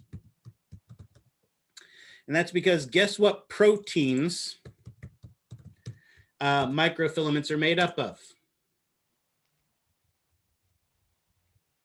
Actin. Actin, there you go. Wasn't a trick question. Absolutely, it's made up of the protein actin. Notice if you look at the illustration here, actin is a dimer. And by dimer, I mean it's made up of 2 subunits. So basically what happens is we have these 2 globular subunits. That is an actin protein. And what we can do is we can put 2 of them together and then 3 of them together. And I know my drawing's horrible here, but you get the idea. And then 4 of them together. And suddenly I have this big, huge, long line of actin. And that's what we see here. Here we see an actin filament, or what is also called a microfilament. Now, what's important about these microfilaments is microfilaments allow for dynamic movements of the cell. Because they're just made up of those 2 globular proteins, it's very easy to add or take them away. Actin, as we're going to learn, plays an important role in the contraction of a muscle, allowing you to flex that bicep from bicep brachia, right? Show off the guns, right? Sunday gun day, right? That kind of stuff. But as we mentioned, remember that neuron starts with its cell body in the small of your back, and it has to travel all the way down to your big toe. When you're developing, the way it does that is our neurons put out these growth cones made of actin that allow it to spread out through space. And what happens is if they find a chemical that they're repulsed to, those actin can rapidly withdraw. Whereas if they find it something they're attracted to, they can rapidly go in that direction. So all of these provide structure, all of these provide support, but in particular, microfilaments are very useful for dynamic movements of the cell. And again, they're always made of actin, which is why they're sometimes referred to as actin filaments. So let's cheat and move this stuff out of my way so I can do the next one. Our second cytoskeletal structure are what are known as intermediate filaments. Now, with intermediate filaments, the protein that forms them Varies. There isn't just one. There can be, varies. There isn't just one type of protein that makes them up. I like to think of intermediate filaments, and again, it's in the name, I for intermediate filaments. I think of them in terms of I-beams, right? If you go to and drive by downtown Sacramento, when you look at downtown Sacramento, you see these big, vast 30, 40 foot tall story buildings that are made completely of glass. They're beautiful to look at. However, are they truly made completely of glass? No. No, of course not. They look like it from the outside, but that's because on the inside, they have these big, huge structural I-beams that are holding everything together. And that's what our intermediate filaments do. These are big, tough, fibrous proteins that lock cells, not just in their own shape, giving it its own shape, just like that tall skyscraper has its shape thanks to the I-beams, but it also can actually anchor it to the cell next to it, helping to lock the cells together to form that tissue. So these are big, important structural cytoskeletal structures, structural proteins, forming those I-beams. And the last one, not surprisingly, because we already kind of hinted at it, are microtubules. Microtubules, as we talked about, are made, I didn't mention this part, they're made up of the protein tubulin. So here we see some tubulin subunits forming these. These are also the largest of our cytoskeletal structures. And microtubules allow for internal movement.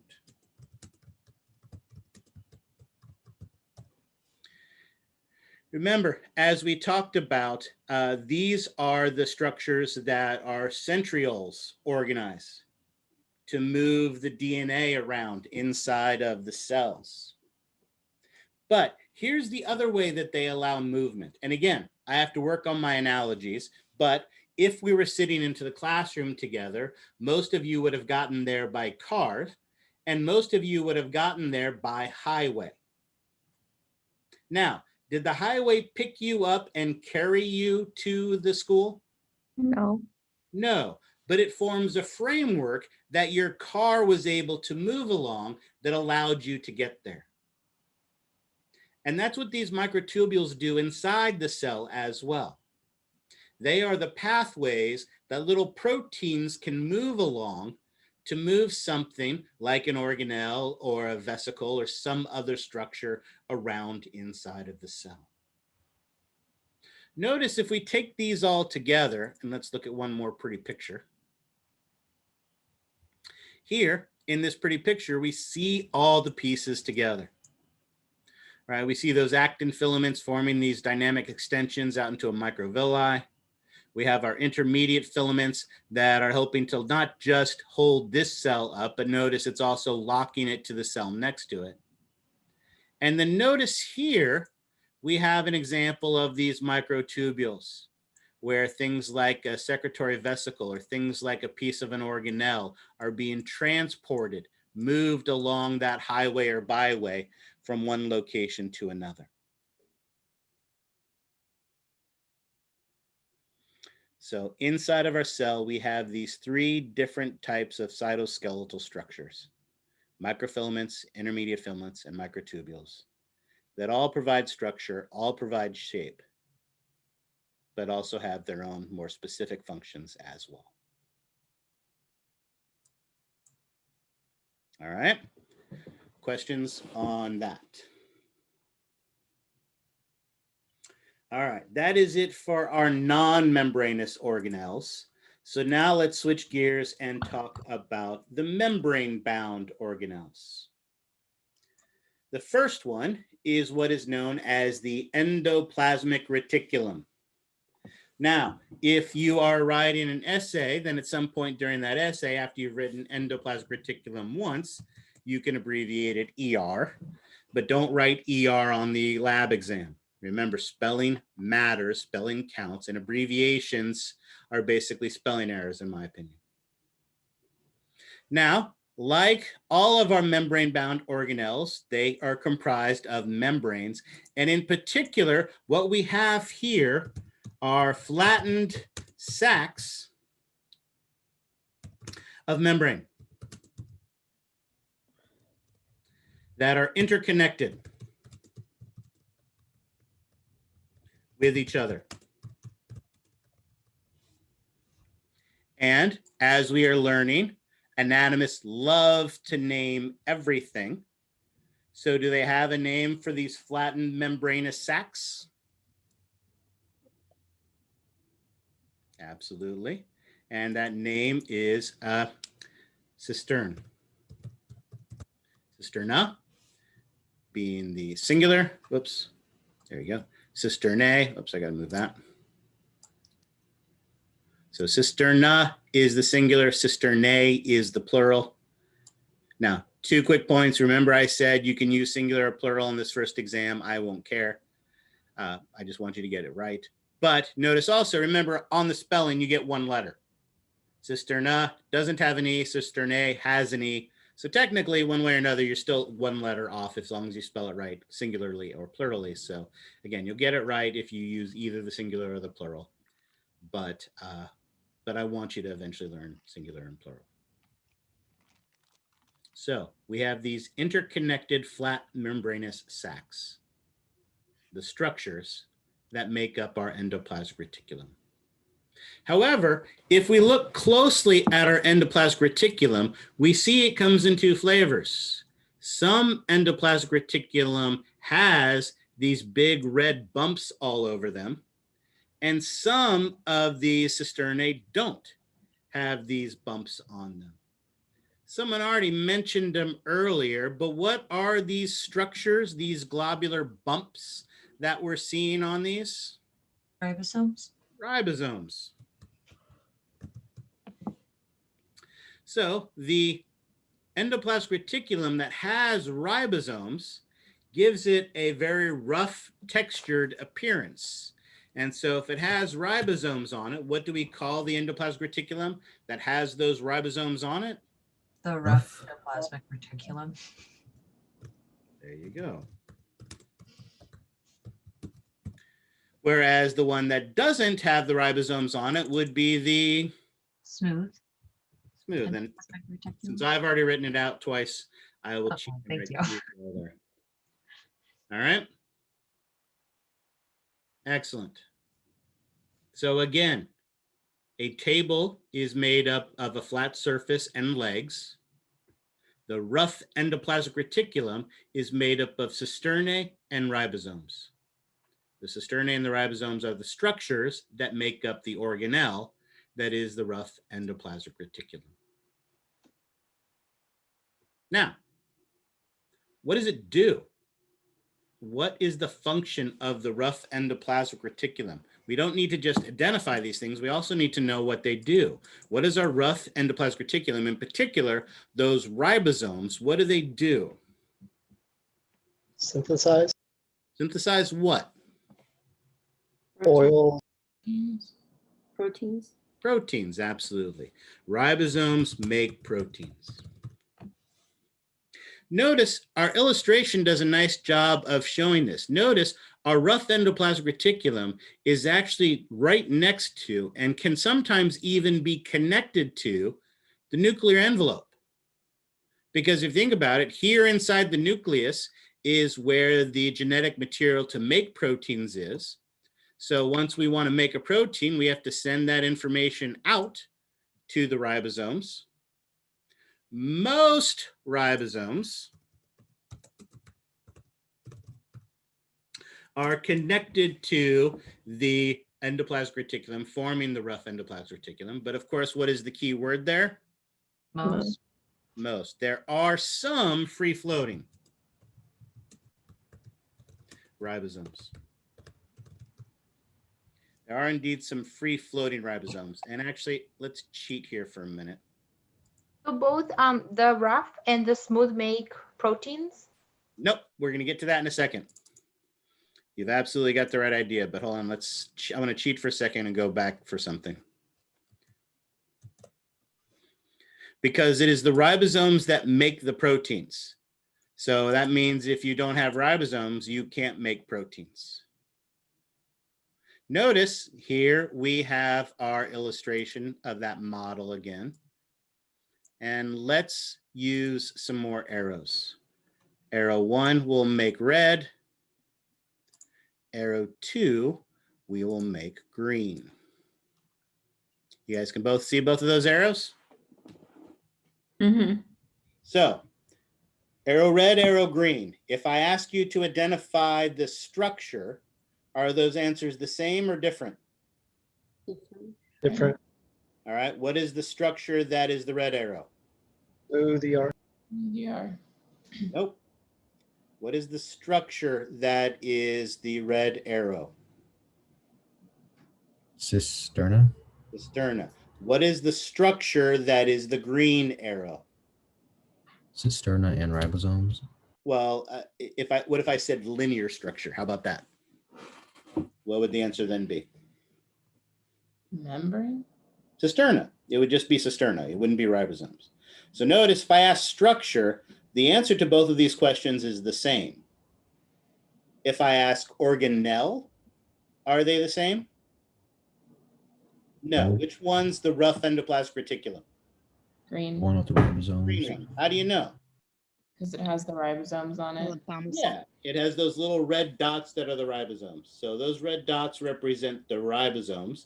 And remember, we talked about most ribosomes are bound to cisternae to form rough endoplasmic reticulum. So this is rough endoplasmic reticulum, this is rough endoplasmic reticulum, this is rough endoplasmic reticulum. But remember, most isn't all. So guess what these things here are? The ribosomes. Free-floating ribosomes. And is that actually how free-floating ribosomes are going to be? Are No, they two big schools of fishes floating around inside of the cell?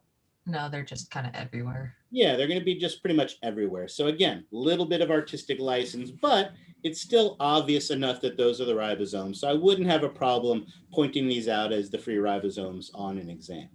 It's not how they appear, but it's obvious enough where it's not an issue.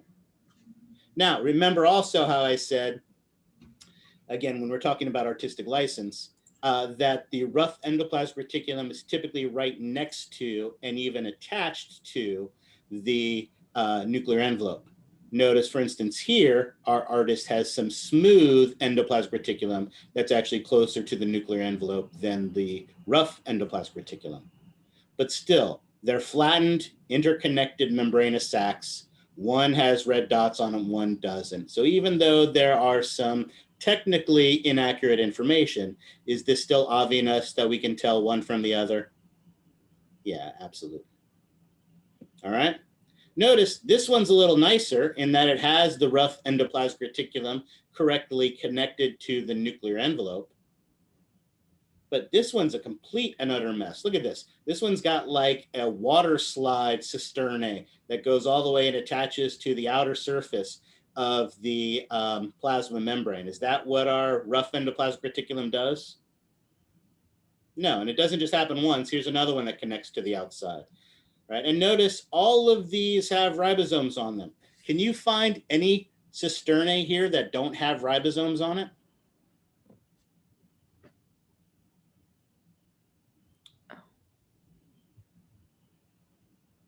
I'll help you out. It looks like maybe on the right side a little bit. This one right here is the only one that doesn't have, and notice it connects directly to the plasma membrane. So, is this the model that I'm going to use for the smooth endoplasmic reticulum? No. No, absolutely not, because this is horrible for that. But there's plenty of things. This is a great example of the matrix, for instance, which other model doesn't have. So again, I will always use what I think to be good examples of things, but you always have to remember there's always going to be a little bit of artistic license we have to worry about with these things. So is the right side of that not endoplasmic either? What, again, I know this picture is slightly out of focus, but what actually happens is they've actually hollowed this part out. And for some reason, they've removed the cisternae's outer surface, but they're trying to represent the chewy nougat center at the center of it. So it isn't that this doesn't have it around it, it's just removed the cisternae for some reason. And again, I don't have a good reason why they've done that. They just, because it looks pretty would be my guess. All right, excellent. So you guys have also hit on the other big key here. Ribosomes make proteins. So rough endoplasmic reticulum makes proteins. Well, what's the one thing smooth endoplasmic reticulum doesn't have? Proteins. It doesn't, well, it doesn't have ribosomes. And since it doesn't have ribosomes, it can't make proteins. So what does it do? Anybody know? Break stuff down. It can help to metabolize some things, especially some lipids. In fact, not only can it break down lipids, but it also can build lipids. And the other thing that the smooth endoplasmic reticulum can do is it can actually be specialized for storage as well. So it can store things like calcium. So it can be specialized for storage, but it also can help to make lipids and break down some lipids as well.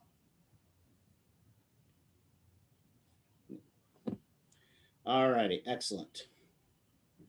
Now, you know, I teach the 102 version of this class. One of the things we talk about is that, as we talked about earlier, cells' primary function is to make proteins, right? And so in many ways, a cell is like a factory whose job is to make proteins. And obviously, if that's the case, those ribosomes are the 7-year-old kids in China who are making our Nikes for us. But once you have those Nikes, you then have to make sure you have a left and a right shoe, and they're the right size and they're the right style, and you have to put them in a box and you have to ship them on their way. And that's what our Golgi apparatus does. We say that our ribosomes make proteins, but really what our ribosomes do is make a strand of amino acids. And if you guys remember when we talked about proteins, that strand of amino acids is just the primary structure. So what our Golgi apparatus does is it collects those strands of amino acids, it cuts, it modifies, and it folds those strings of amino acids into fully functional proteins.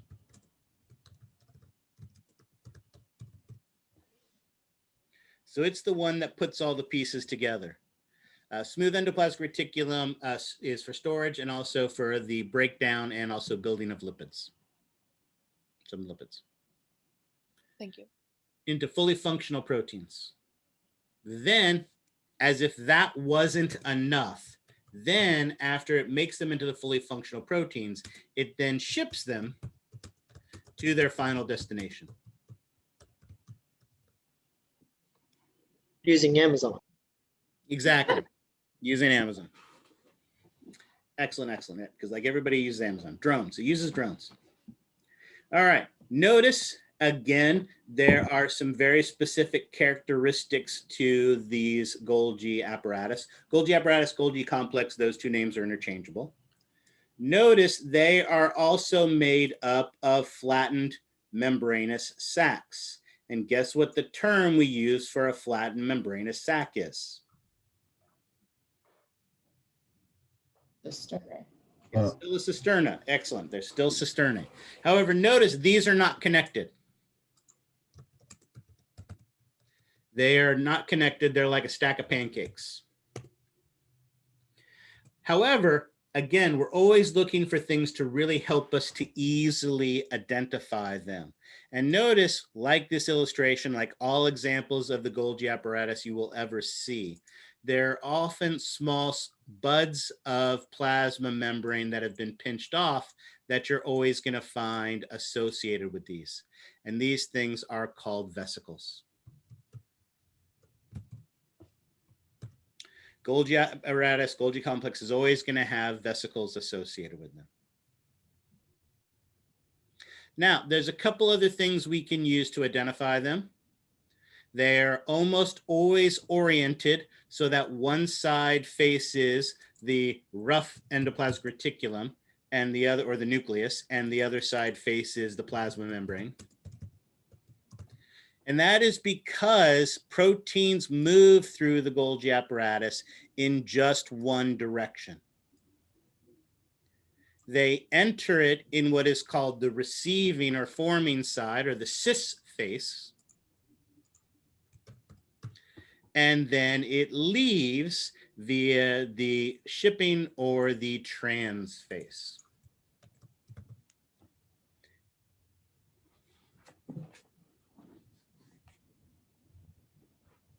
So cisterna, remember, is the term for a flattened membranous sac. The flattened membranous sacs that make up the rough endoplasmic reticulum are not the flattened membranous sac that make up the Golgi complex. Let's take a look at a different picture and see if we can see this a little bit better. First, here we can see how it makes these vesicles. Notice when it makes vesicles, it does two things. It can do two things to proteins. Proteins that are inside of it can be bundled up and shipped to their next destination. But proteins that are on the plasma membrane can be pinched off in the plasma membrane. And then when they connect to the other one, they become part of that new plasma membrane. So here's the picture that I wanted to show you to answer your question, Danielle. Notice here we have the cisternae of the rough endoplasmic reticulum making our sequence of amino acids and then sending them to the cisternae of our Golgi apparatus. Notice, as we mentioned, it enters the forming or the cis face, which faces the nucleus, faces the rough endoplasmic reticulum, and then it comes out fully formed and fully functional out the maturing or the trans face. And when it leaves that trans face, there are ultimately three possible destinations for the proteins. Let's actually draw this to get a better sense of what this looks like.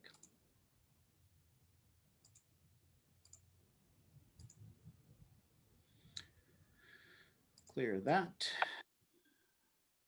Start with this. All right, excellent. So here's our nucleus. Here is our interconnected rough endoplasmic reticulum. And so then here will be our Golgi apparatus with three non-connected cisternae, and we'll throw a couple vesicles from the transportation that is taking place. And again, remember, it goes from the cis face through the trans face as it passes through. The last thing we have to draw here is our plasma membrane of the cell.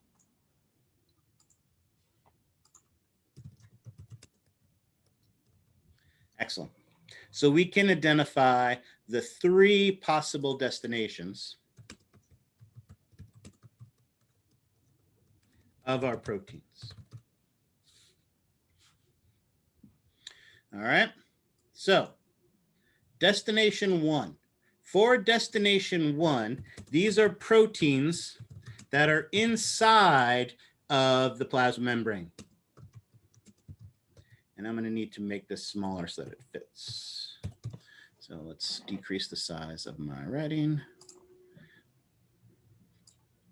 So in this case, we have a vesicle and it has proteins inside of it. Doop, doop, doop. 3 proteins inside of it. What this vesicle, remember this is a free-floating vesicle now.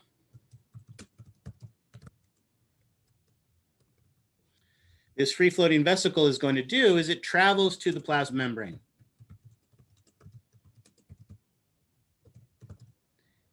And once it gets there, it attaches. So this vesicle is going to travel to the plasma membrane. And when it travels to the plasma membrane, it is going to attach to the surface. And when it attaches to the surface of the plasma membrane, what's going to happen to those proteins that were inside of it? Go outside.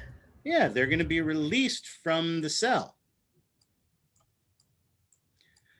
What would we call this? Is there a fancy name of this process of bringing a vesicle to the plasma membrane, binding it there, and releasing its contents? Extos something. There you go. Exocytosis or something like that. Exocytosis, excellent. Exocytosis, exactly. That is exactly what can happen to proteins. Proteins, for instance, the proteins produced in our sweat, salivary glands, things along those lines, can be released via exocytosis. Excellent. Now, the second thing that can happen is going to be that proteins that are not inside the plasma membrane, but embedded in the plasma membrane. So in this case, we have a vesicle. But in this case, rather than the proteins being inside of it, the proteins, oops, hold on, I wanted to use, let's use a different color though, orange. The proteins are embedded in the plasma membrane. Now, once again, our free-floating vesicle travels to the plasma membrane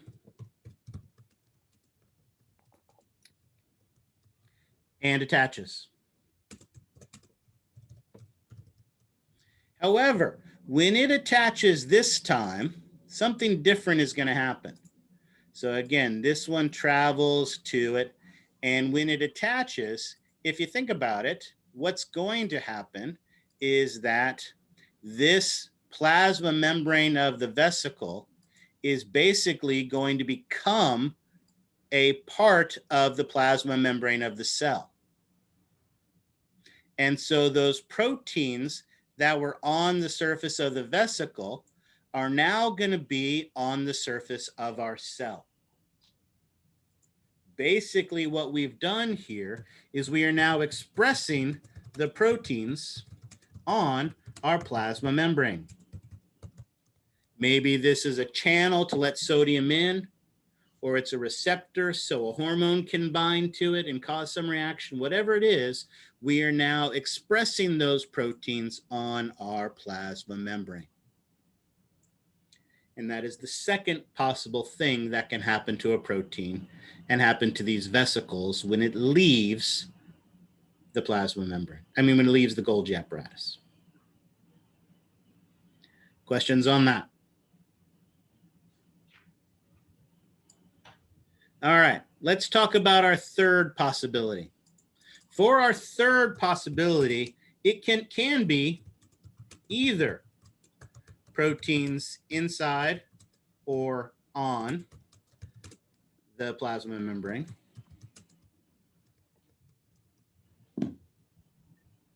So this could be a vesicle that has proteins inside of it and proteins on its surface.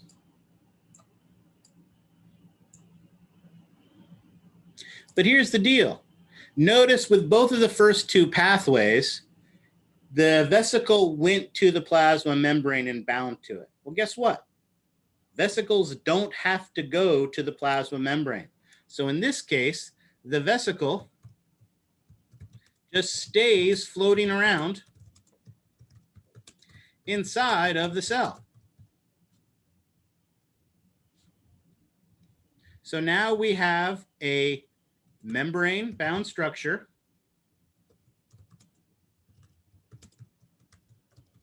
that has proteins inside of it or on it that can serve some kind of function. Well, doesn't that sound exactly like what we said an organelle was? This is the part where you Yeah. enthusiastically say yes. Yes. Yes, and that's exactly what happens. Basically, it becomes an organelle.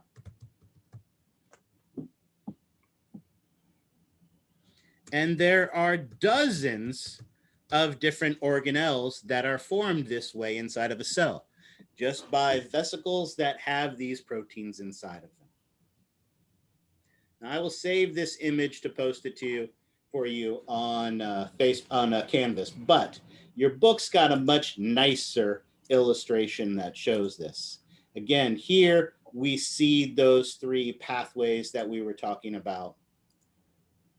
Here with the proteins inside, the first pathway brings them and releases them. Here, notice they don't draw the proteins, but if there were proteins on the surface of the plasma membrane, then when it becomes part of the plasma membrane, it is becoming part of the plasma membrane, and we're going to express those proteins now on the surface of our cell, or it becomes its own organelle. And while there are dozens of vesicle organelles, I'm going to hold you responsible for the two most common. The two most common vesicle organelles are, first, the lysosome. Lysosomes contain a massive number of hydrolytic enzymes. Remind me again what the process of hydrolysis is again? Taking water out. Well, hydrolysis is where we use water to lyse, water to split. So this isn't where we are making the bonds and pulling water out. This is where we're using water to break the bonds. All right, dehydration synthesis is, remember, when we pull water out. Hydrolysis, hydro, water, lyse, to split. We're using water to break bonds. So this lysosome contains a massive number of enzymes that break bonds. Why? Because cells are the ultimate recyclers. They're like hipsters. They were recycling before recycling was cool to recycle, right? Your cell is chock filled with all sorts of proteins that it doesn't necessarily need anymore, right? My daughter takes her Legos and builds a house. And once she uses those Legos to build a house, she then wants to build a boat. Do I run to the store and go buy her more Legos? No, I take the house and I smash it on the floor, and now all the pieces are individual, and she can use those to build the boat. Right? We recycle the ones that we don't use anymore, or organelles that have broken down, or other structures like that. This helps us to recycle dead and damaged material, or materials that we aren't using anymore, so that those amino acids can be used to make something important, or something that we need right now.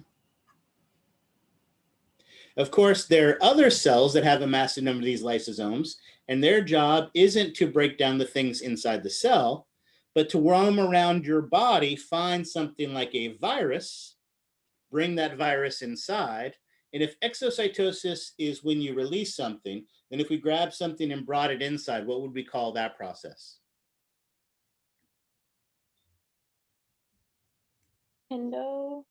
Endocytosis, exactly.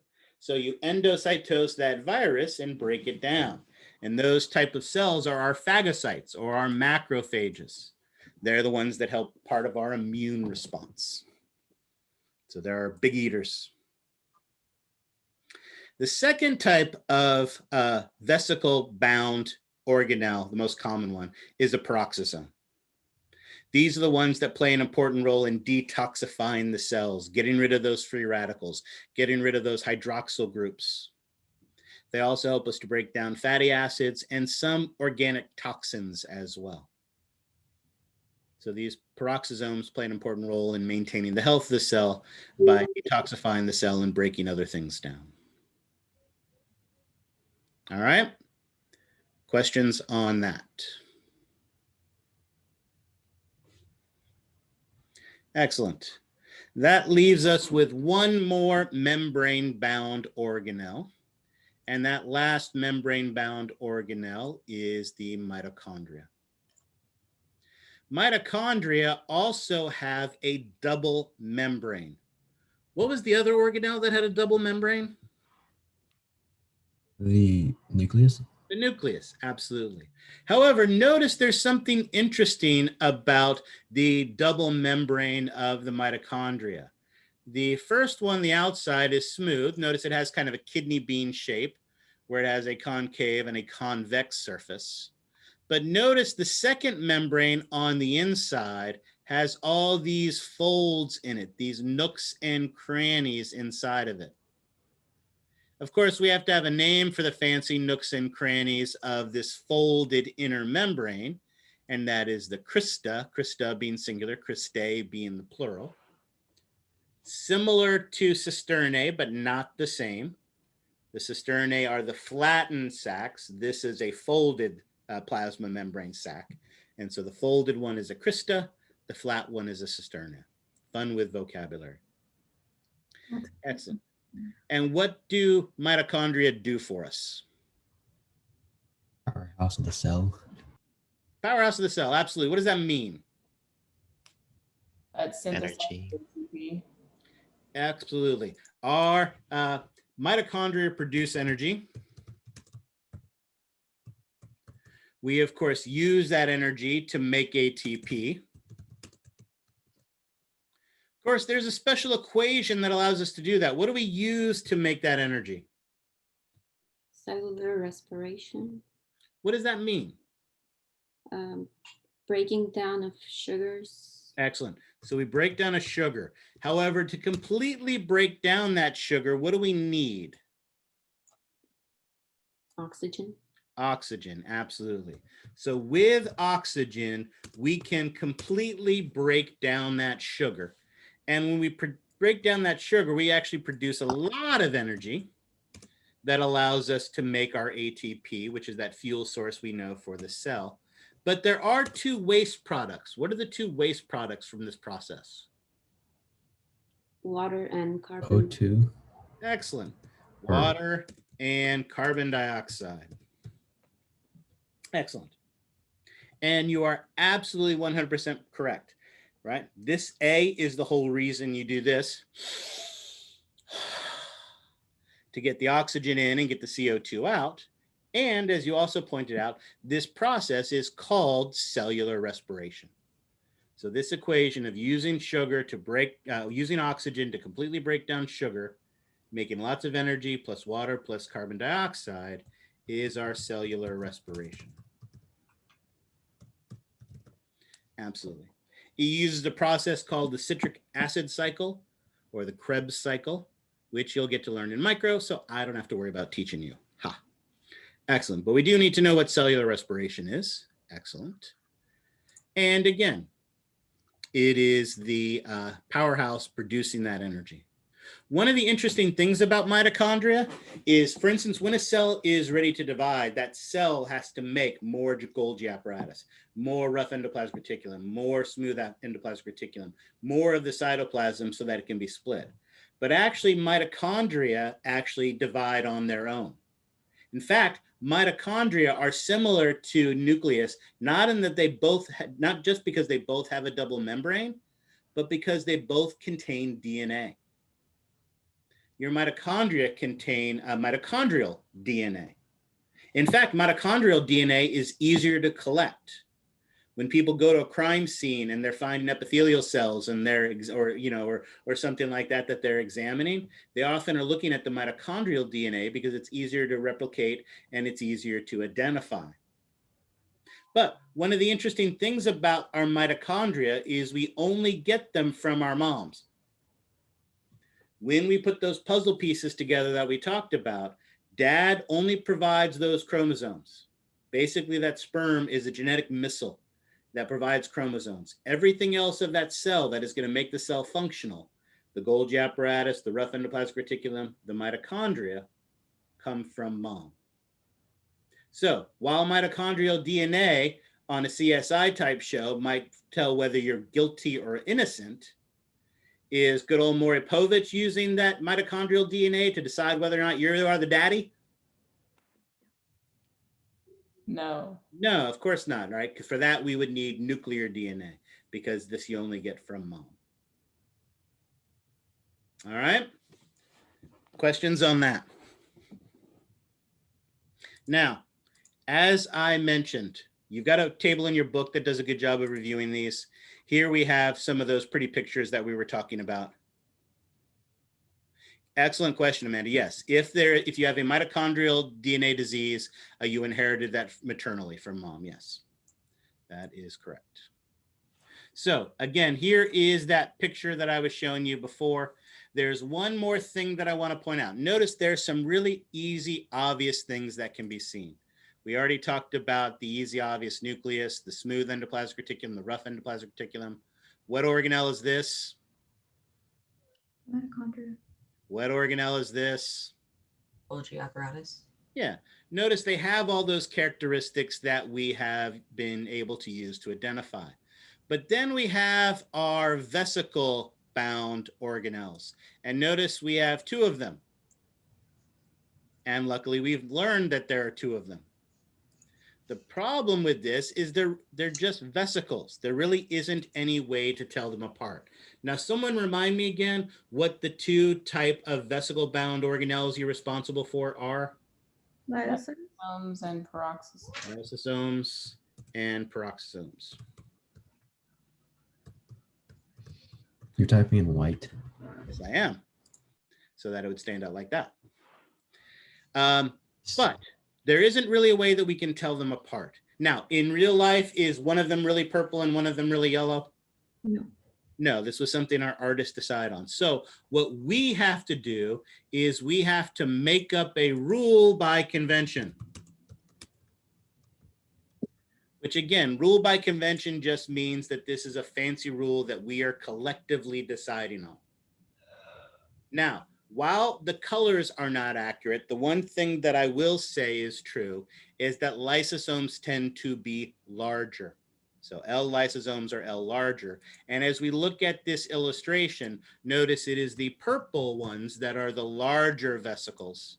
So our lysosomes will be purple. Our peroxisomes will be yellow. I know it might have been easier to go purple, peroxisome, P and P, but we want to be somewhat anatomically accurate. So lysosomes are larger, those will be purple, and the peroxisomes are yellow. Now, notice one more thing. Here is that picture I was showing you before. Notice this one's a little bit better in focus now. Again, we still see that's very silly looking rough endoplasmic reticulum that is attaching to the outside, the one little bit of smooth endoplasmic reticulum. But notice once again, they have yellow and they have purple vesicles. Now, the one problem with this model is the size isn't completely accurate, but what was the rule that we made up?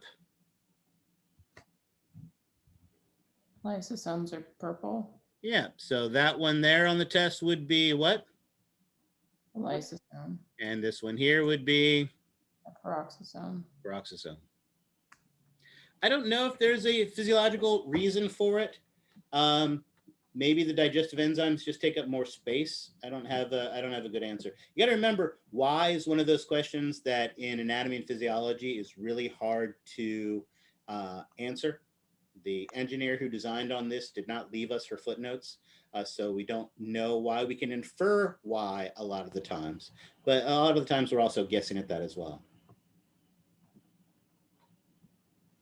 All right, excellent. Notice again, and this is another horrible, horrible example. This right here is actually the picture of the model that we have in the classroom. What organelle is this purple thing here?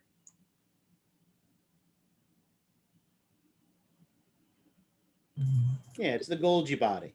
Now, should the Golgi body be connected to the nucleus? Should the cisternae be connected to each other?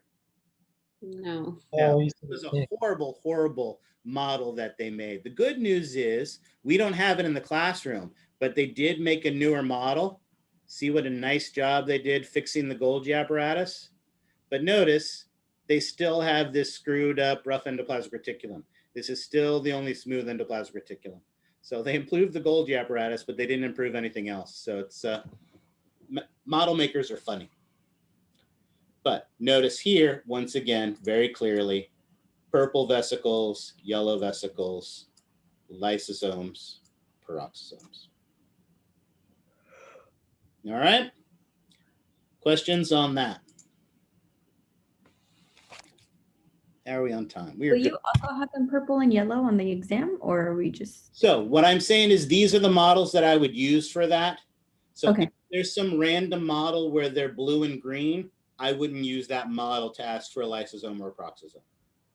So the rule we are making by convention is that any small vesicle-shaped thing that is purple is going to be a lysosome. Any small vesicle-shaped thing that is yellow is going to be a peroxisome. That's just, like I said, it's the rule by convention. It is the rule we're deciding now collectively as a group that we're going to use to tell those two things apart because there's nothing else, right? Here, even though it's bad, this is a flattened plasma membrane with dots on the outside. We can tell they're trying to represent rough endoplasmic reticulum. We can tell they're trying to represent a mitochondria or the Golgi body, right? But we have no idea what they're trying to represent with these. So that's why we have to make up that rule. Okay? Okay. Excellent. All right. With that, that is everything I wanted to do from a lecture standpoint. We still have to do our mitosis, so we will talk about that next, but we still are doing good on time. So let's go ahead and take our next break. How are we on time? I'm trying to think what we still have to cover. We still have a fair amount, but I'll tell you what, we'll take a little bit of a longer break. We'll take a 15-minute break. So let's do this real quick. Finish that. Close that. How are we doing time? We should be able to get through that in time. Excellent. All right. So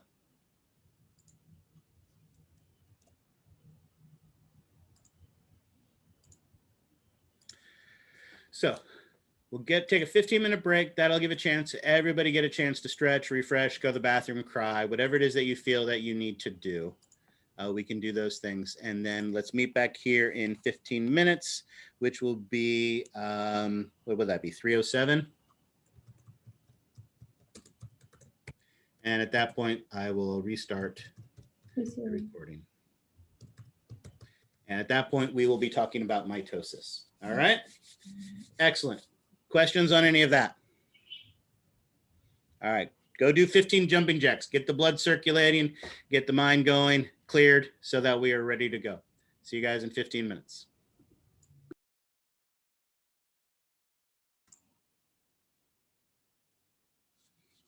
Hopefully you were able to do whatever you needed to do to help you get through the last hour and a half of class. Hopefully it won't take us the whole rest of the time, but let's work our way through. We have talked about a lot of the cell's anatomy. We have not talked about all of it yet. We still need to talk more about the plasma membrane, that single line we draw on the outside and how much more complicated it is than that. But in the meantime, we need to talk about our first major physiological process, and that's really cellular division, what we typically think of as mitotic division. Now, mitotic division is part of what we call a cell cycle. And of course, what is the key when we talk about something being a cycle? What does it mean if something is a cycle? It continues. Yeah, it's a continuous. Exactly. It is a continuous process. Absolutely. And a cell's life cycle basically has two main parts to it. It has the first part, which we call interphase. In interphase, basically, there are two key things that are happening. The two key things that are happening during interphase is one, and very importantly, the cell is performing all normal cell functions. So if it is an eyeball cell, it's doing eyeball things. If it is a liver cell, it is doing liver things. It is doing all of the normal functions that that cell needs to do as it is alive. However, the other key to this is during interphase, it is also preparing to divide.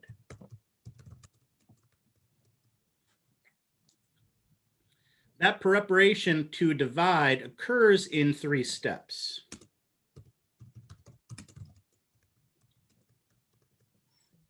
The first of those steps, as we see from the illustration here on the screen, is what is known as G1. The G1 phase is basically, as you can see, the longest phase.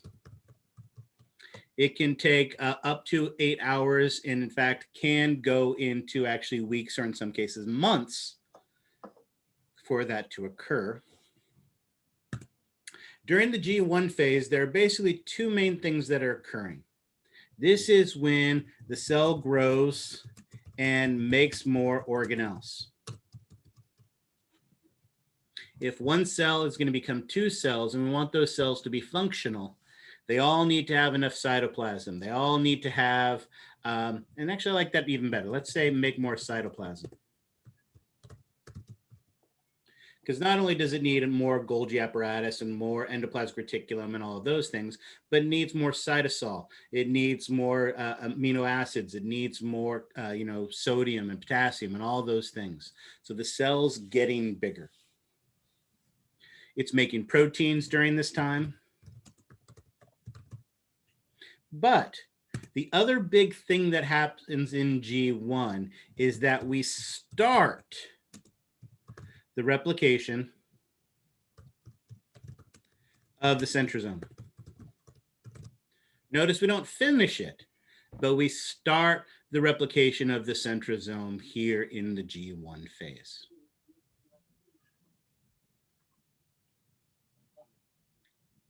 Now, after G1, the cell enters what we call the S phase. And notice there can be a gap in between these two events. That's what our cycle here represents. S in this case stands for synthesis. And in this case, the thing that we are synthesizing here is we are making a copy of the chromatin. Chromatin, of course, remember, is the DNA and proteins that are loosely floating around inside of the cell.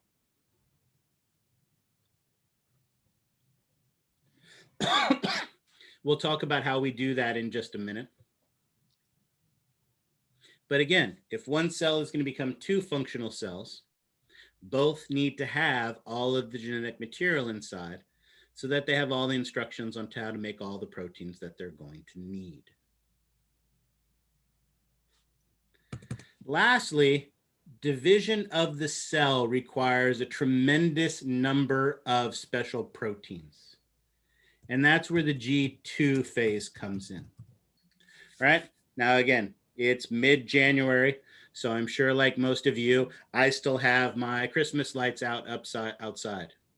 Okay, not really. We took them down last weekend, but, or the weekend before, I don't know. We took them down at some point, but I have all of those stored in my garage. I have huge boxes, 12, 15 boxes, stored with just Christmas stuff, decorations, stockings, things that go on the outside of the house, things that go on the inside of the house, and so on and so forth. I only use them once a year, but I need to store them the rest of the time, and that's not very efficient. And it's the same thing for the cell. The cell may only divide once a year. So it doesn't want to have all the special proteins that it needs just sitting around collecting dust inside of it. So during the G2 phase is when we do all of the major protein synthesis of the special proteins that are needed for division.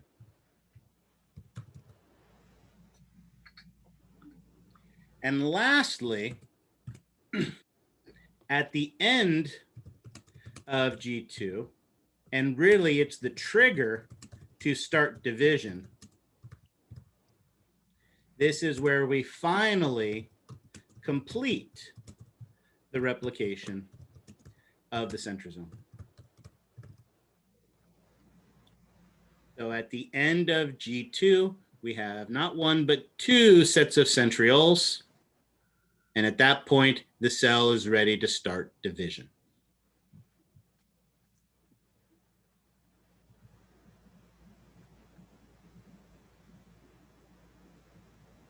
All right, so that is our interphase.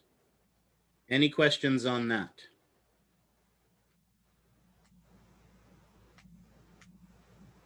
All right, perfect. Then let's talk about the second phase. And the second phase is our mitotic phase. I'm not sure if I've broken this news to you yet, but one of the important things that you need to learn in this class is that anatomists hate you. One of the ways they show that they hate you, as we've seen already, is they name everything. They put a label on everything. And part of the problem is they don't always just rely on one, right? Why do we need both dorsal and posterior? Why do we need two identical terms for the exact same thing? Heck, when we get to the nervous system, there's some structures there that easily have a half dozen different things that they are called. As we talked about, they make rules and then break them. And they purposely make things more confusing than they need to be.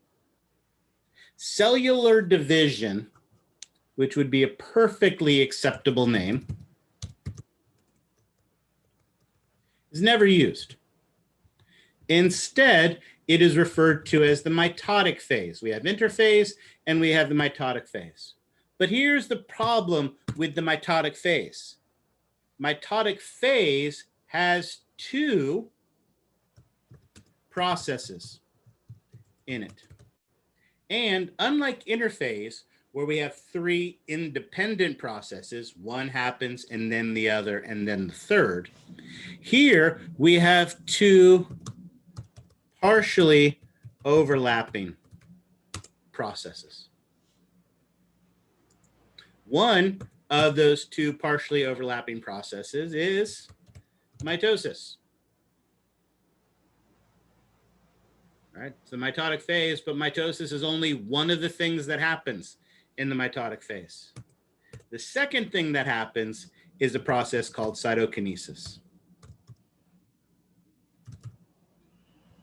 So let's see if we can make some sense of this. So, mitotic phase has two divisions, mitosis and cytokinesis. What actually happens in mitosis? One cell becomes two. No, and that's not actually what happens in mitosis. And again, it's confusing because that's exactly what happens in the mitotic phase. Mitotic phase is when one cell becomes two. But that's not actually what the events of mitosis do. When we have mitosis by itself, what actually happens just in mitosis? Is it preparing itself to become into two?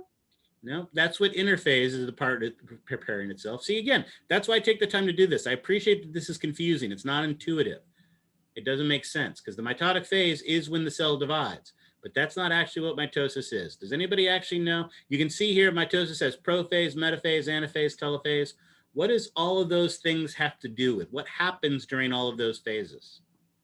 Isn't it where it starts like separating What does? the sides? The nucleus. The nucleus. Exactly. There you guys. You guys finally hit it. Mitosis is actually the process of the division of the nucleus. If a cell just underwent mitosis, at the end of that process, you would have one cell with two nuclei inside of it. If a cell just did mitosis, that's what you would have, because mitosis is just the division of the nucleus. Cytokinesis is the division of the cytoplasm. So it is the physical act of taking this one cell and chopping it into two so that we have two individual cells, each with their own nucleus. So notice together with mitosis and cytokinesis, we get one cell becoming two cells. So then why just call it the mitotic phase? Well, because anatomists hate you.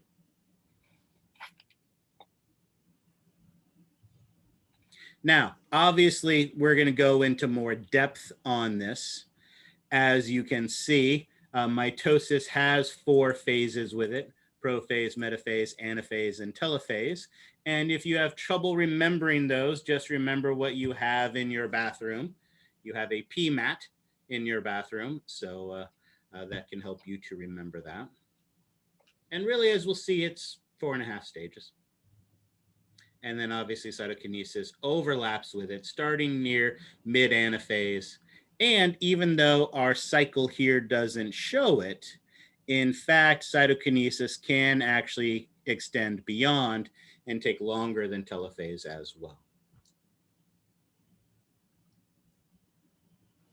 Now, like any good cycle, once the cycle, you've gone around the cycle, then it starts anew. And that is true for most cells. However, few cells immediately go back in interphase after the division.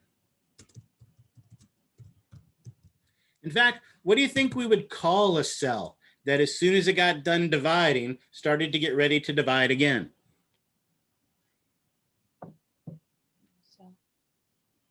What? A completely different cell? Well, no, so again, one cell becomes two cells, but if those cells then immediately started to get ready to divide again, only earlier in this class, we learned about a cell that loves to divide and does nothing but dividing. Stem cells. Stem cells, exactly. Basically, stem cells are cells that almost immediately go back into getting ready to divide again. They divide and then they get ready to divide again. But really, it's only stem cells that do that. Most cells, once they get done dividing, step out of the cycle and enter a stage outside of the cycle called G0. Now, when a cell enters G0 phase, is that cell dead? No. Is it going to sleep, taking a nap because it's tired after the division? It's just going to remain a normal cell. Yeah, bingo, exactly. When a cell is in a G0 phase, that cell performs all of the normal cell functions. If it's a liver cell, it's doing all the liver things. If it's an eyeball cell, it's doing all the eyeball things. It's very, very active. So then what's the difference between G0 and interphase?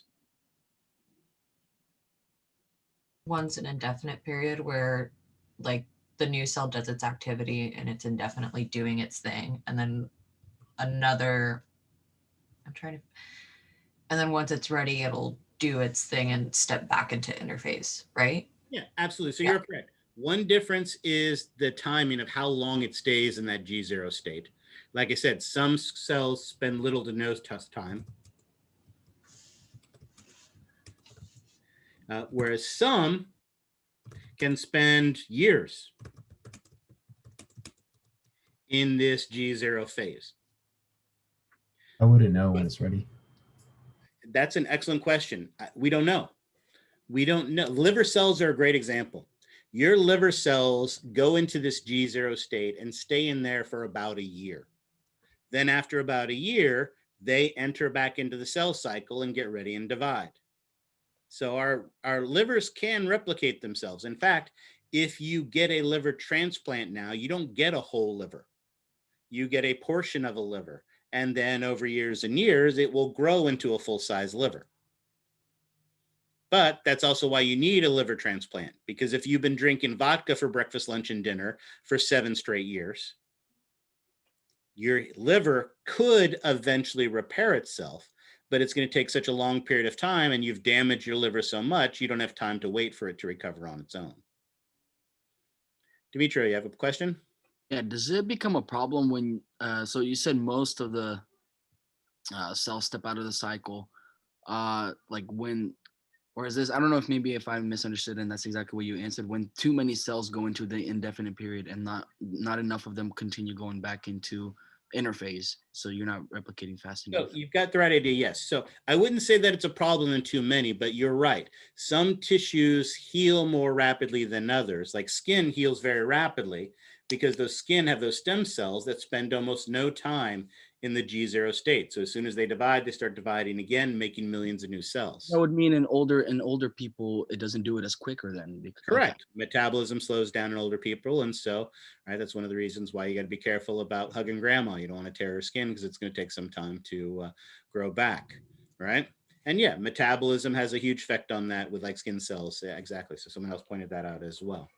Whereas other tissues heal more slowly because they spend more time in this G0 state. We've gotten a little off topic though. I want to quickly go back. In the G0 state, just like in interphase, in both G0 and interphase, the cell is performing all of the normal functions. So what's the difference? One is preparing to divide and the other isn't. Bingo. Remember, in interphase, you are doing all the normal cell functions and preparing to divide. In G0, you're doing all of the normal cell functions, but you are not preparing to divide. You're just doing all of the normal cell functions. And some spend little to no time, some can spend a year, and a very few cells, once they mature, enter the G0 stage and never leave it. Give me an example of a type of cell in your body that enters this G0 state and does not leave it. Brain. Brain, nervous tissue. And what's the other big one?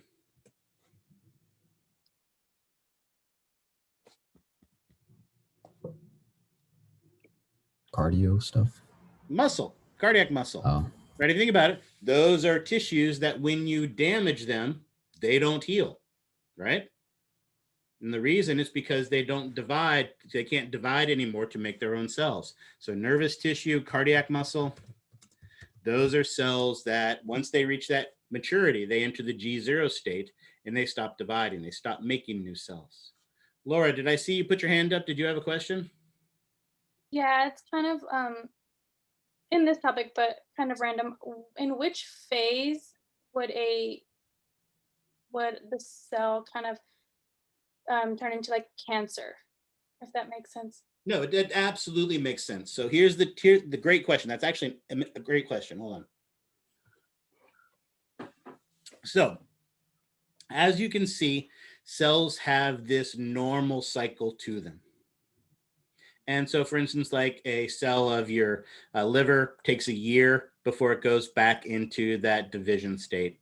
The problem with a cancer cell is like a stem cell, that cancer cell is going to immediately start to divide again. That cancer cell divides uncontrollably.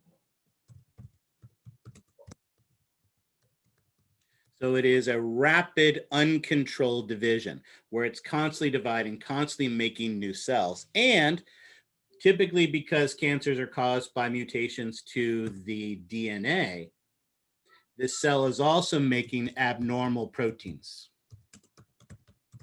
So it's making abnormal proteins, filling up with abnormal proteins, dividing uncontrollably. And you're absolutely correct. That's essentially what we call a cancer cell. Yeah, absolutely right on topic. That's a great question. Any others? All right, excellent. So those are our stages associated with the cell cycle. Question. Yes. So in children, do they have cell reproduction at a faster rate than adults, or is that just referring to skin cells? Well, no, all of them. Think about it. So especially when you think of in terms of baby, they have a higher metabolism, higher temperature, they grow. You know, the first year of a baby's, from birth to the first year, in some cases their height may increase 50%, right? As you went from 13 to 14, did your height increase 50%? No, right? So absolutely, our metabolism, our rate of cellular division decreases dramatically as we get older. Absolutely. Yeah. All righty. Excellent. So we will come back to mitosis and cytokinesis in a bit. But as I promised, we need to talk a little bit more about DNA as well. As we know, DNA is made up of nucleotides. And those nucleotides, as we've talked about, has 3 components. The first is a sugar. And someone remind me again what the 2 possible sugars could be? Ribose and deoxyribose.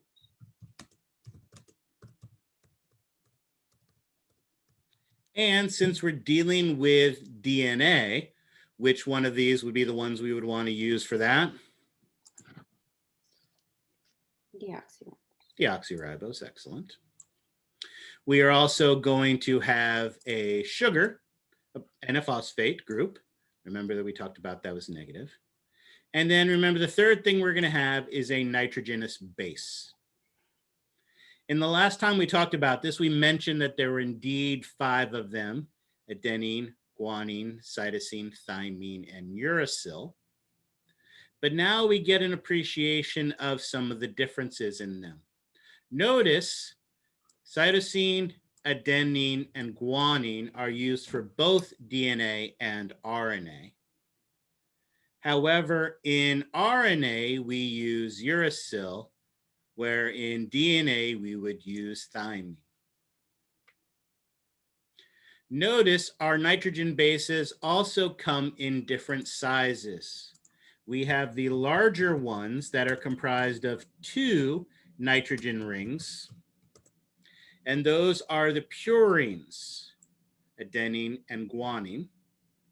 We have the pyrimidines, which are the smaller nitrogen bases, just made up of 1 nitrogen ring. And those are cytosine, thymine, and uracil. Now, as we talked about a little bit earlier, the sugars and the phosphates end up forming a backbone that then the bases come off of. And when we have those bases like the adenine or like the guanine, remember we said DNA has a double helix. So that means on this side, we're going to have another sugar and phosphate backbone. And there are going to be 2 more nitrogen bases that associate with them. Now, can any old nitrogen base associate with any old other nitrogen base? No. No, when they match up, it's always 1 purine and 1 pyrimidine. So assuming we were dealing with DNA here, which pyrimidine would associate with adenine? Thymine, absolutely. Or thymine. And so that means which one is going to associate with guanine? Cytosine. Cytosine. Excellent. Now, the reason this occurs is because these are held together by hydrogen bonds. And again, I've done a horrible job of drawing this, but here we go. Here's the pretty picture to see how this works.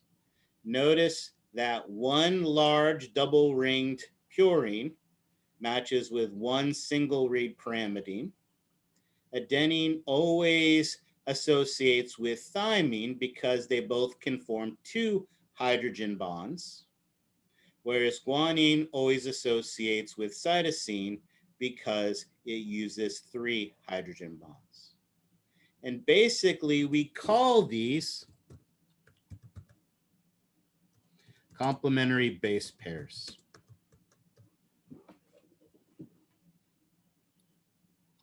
Notice, and I'll cheat and sneak back to our whiteboard for this.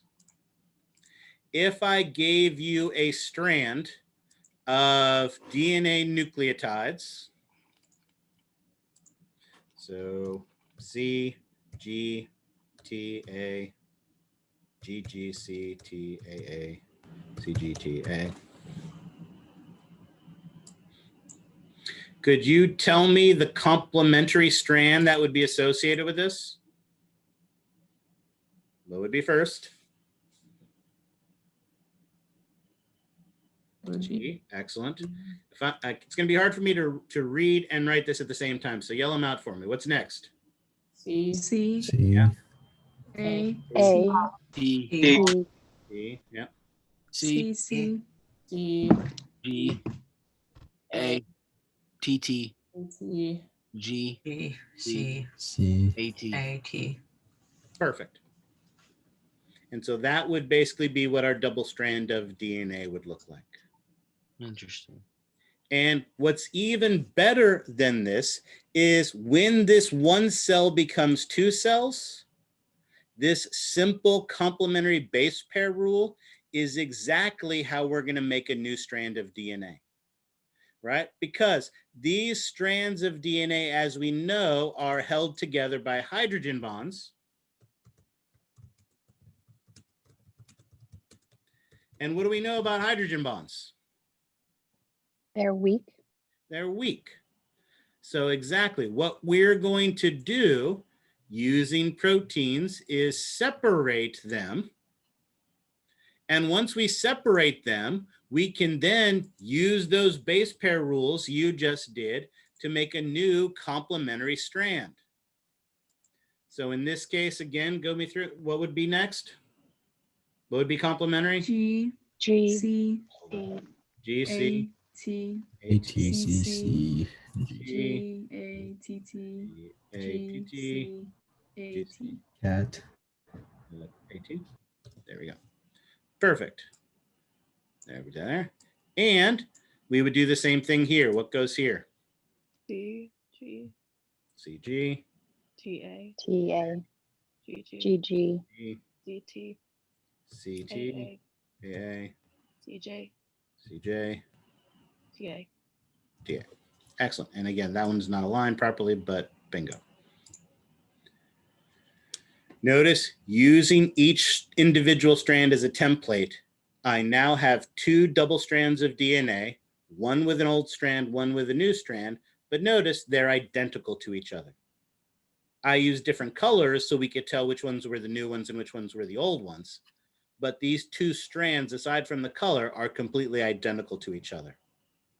And when does this occur again? This replication of the DNA. Someone remind me, when does that occur again?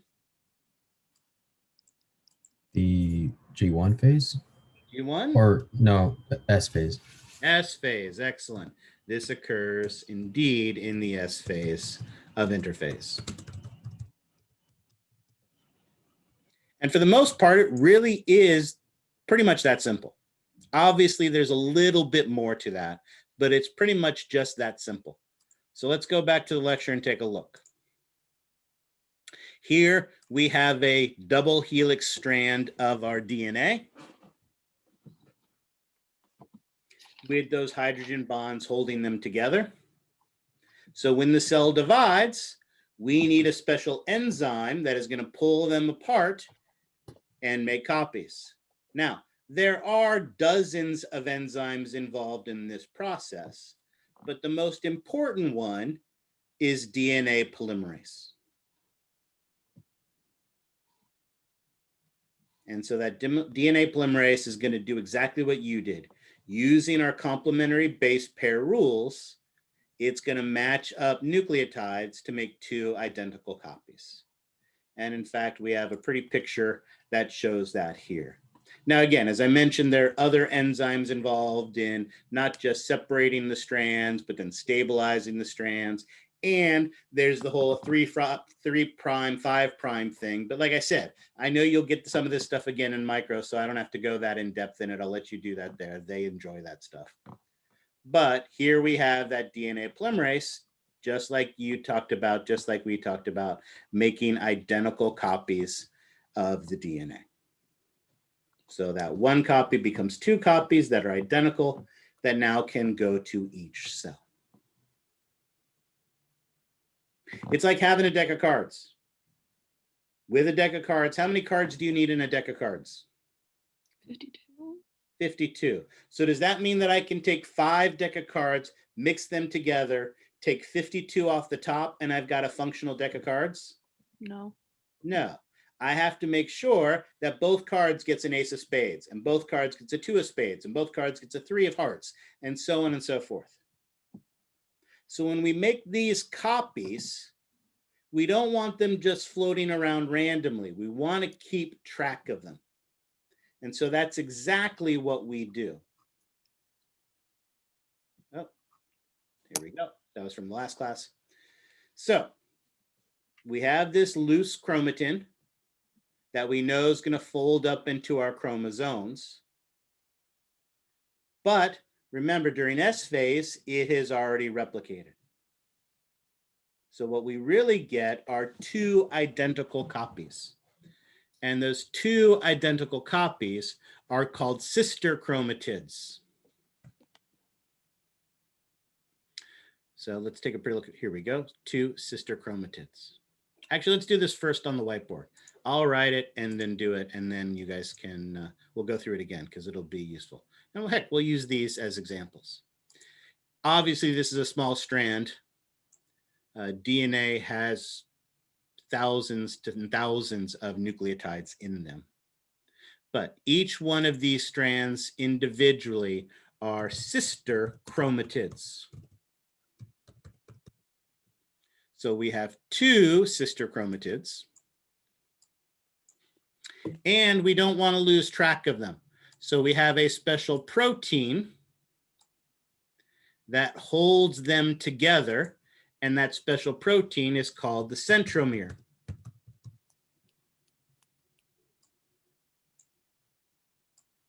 Remember, this is that X or that H shape we saw before. So two sister chromatids and the centromere that holds it together collectively, even though it's two identical copies of the genetic material, is still considered just one chromosome. So one folded up chromosome is actually made up of two sister chromatids held together by a centromere. I'll cheat and do that. Now, remember, we need to move these around inside of the cell when it comes time for the cell to divide. So there are additional, hold on, let's change proteins to really emphasize that they're different. Additional proteins located on the sides of the sister chromatids. These additional proteins are called kinetochores. These kinetochores are where the microtubules are going to connect. So basically what's going to happen is this big microtubule is going to come up and connect to the kinetochore, and that is how we're going to be able to move those chromosomes around inside of the cell. Again, all these C words, fun with vocabulary, right? If you think about it, chromatin is the loose DNA and proteins that folds up to form a chromosome, which is really comprised of two sister chromatids held together by a centromere. And when we want to move them around inside the cell, we need to attach microtubules to their kinetochores, which isn't a C, but it's a hard cuss sound, so it gets to be an honorary C in this case. Fun with vocabulary. Let's look at the pretty pictures. Here we have our loose chromatin. K-O-N-T-E-S. And I'll be the only one in the system. And this is the originating store, right? Yeah. All right. Oops, wrong button. So here are the two identical copies of genetic material, the sister chromatids, held together by the tiny little protein that they've got drawn here, the kinetochore. I'm sorry, the centromere. And then the red proteins are the kinetochores that we use to move it around the cell. And again, that's why they're drawn as these X shapes. We have the two sister chromatids held together by a centromere. All right. All right. So if we have that, that's our good starting point. That helps us to now talk about mitosis and cytokinesis. Mitosis occurs in 4.5 stages. What were the 4 stages again? Prophase, anaphase. Anaphase. Is that what the order? Prophase, anaphase? Metaphase. Metaphase, excellent. Oh. Anaphase, telophase. Anaphase. And telophase. Remember PMAT. However, as I kind of inferred earlier, there's a lot of stuff that happens in prophase.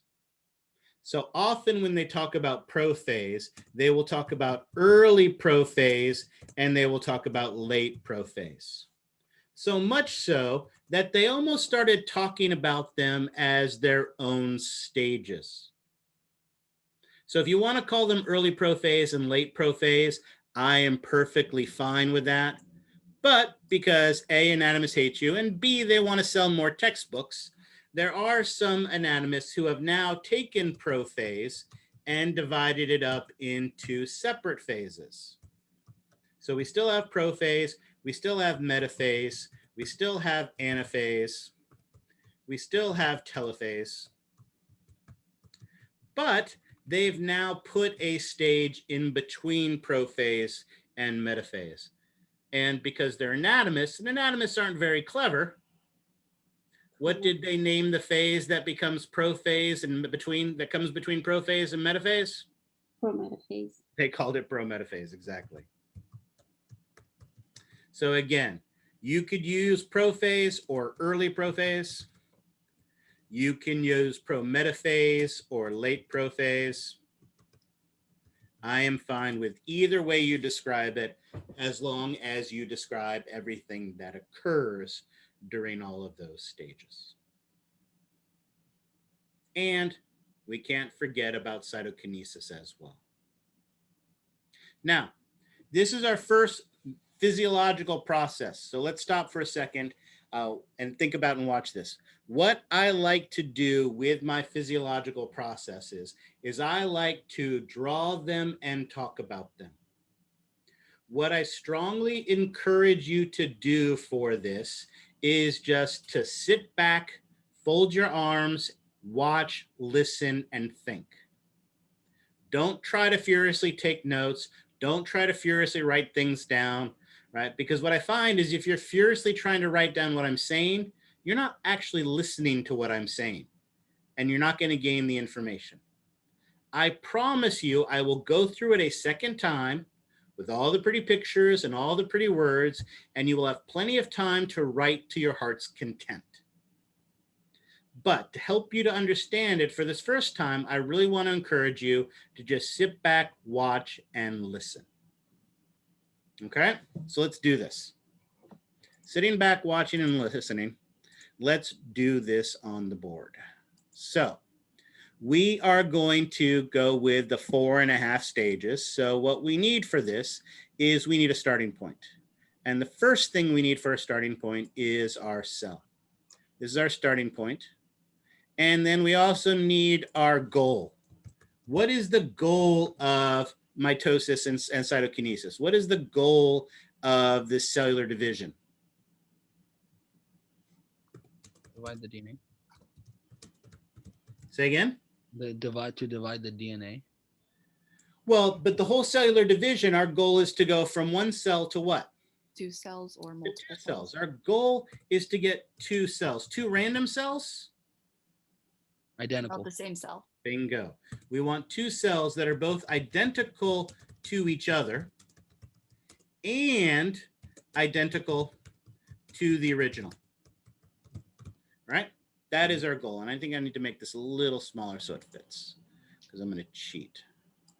Excellent. So that's our goal. So let's start simple. If this was our cell in our body, it would, of course, have a nucleus inside of it. And how many chromosomes would it have inside of it? 23 pairs. 23. If it was us, it would 23 pairs, so 46 total, right? It would have 46 total. That's a lot to have to draw. So for simplicity, I'm going to take a cell that just has 3. It has a red chromosome, it has an orange chromosome, and it has a green chromosome. Okay? Again, exact same process. I just don't have to draw 46 things in there. Our goal at the end of this, oops, no, let's go back to black, is to have not one cell, whoops, come on, but now 2 cells, each with their own nucleus, each with the correct number of chromosomes. So we've got a red one, we've got an orange one, and we've got a green one. All right, they're identical to each other, they're identical to the original, and that's our goal. To do this, of course, we are going to undergo the 4.5 or 5, however you want to think of it, stages of mitosis. So let's draw some circles for ourselves. Nope, don't want it to be green. It's so much easier when I have a whiteboard and markers in my hand, or chalk. When I went to grad school, I loved chalk. I missed chalkboards. Davis had such good chalkboards. Come home, just covered in chalk dust. Back then I had hair for chalk dust to get into. It was awesome. I loved it. I miss it tremendously. Now we just get this white marker board, ink on your hands that makes everything gross. All right, excellent. So this will work. Maybe they're too big. I need room to write. We'll play with the size as we work with it. All right, stage 1 is prophase. In prophase, the key to prophase is 3 main events start. We start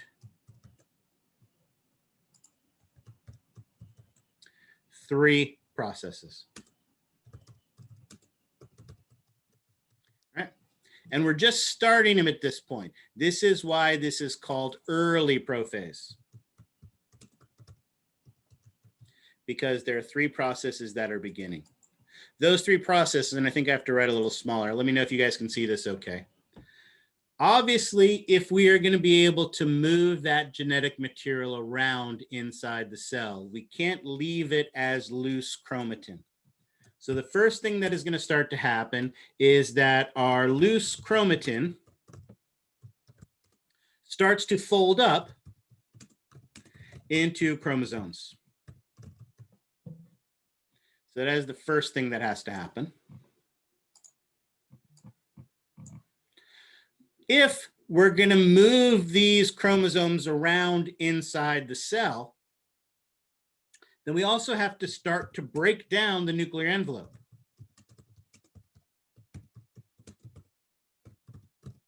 We got to get that nuclear envelope out of the way so we can move the chromosomes around where we want them to be. So let's cheat a little bit. I'll make my nucleus a little larger than it needs to be. And then I can cheat and start to break it up a little bit.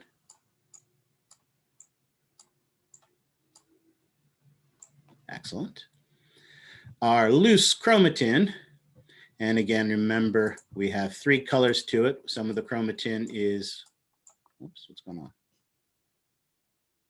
Red. Red chromatin inside of here.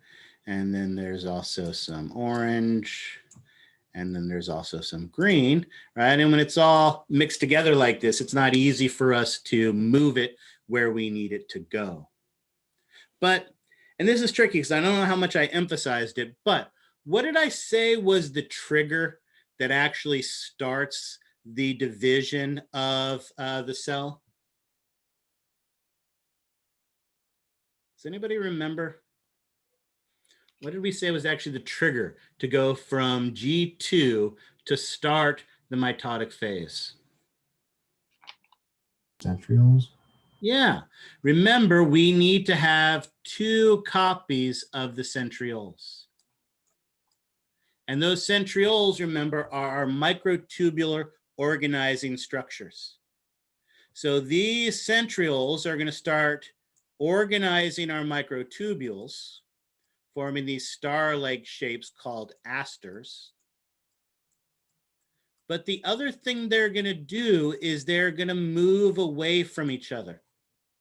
The centrioles move away from each other to reach the opposite sides of the cell. So these 3 processes start in early prophase, and then in late prophase, or again, what we can call metaphase, and you may use either term, I don't care. In late prophase or metaphase, all 3 processes are complete. So at this point, we now have no more nuclear envelope. Our loose chromatin is condensed down into our chromosomes. And remember, our chromosome is 2 sister chromatids held together by a centromere. Because remember, it was replicated way back in S phase of interphase.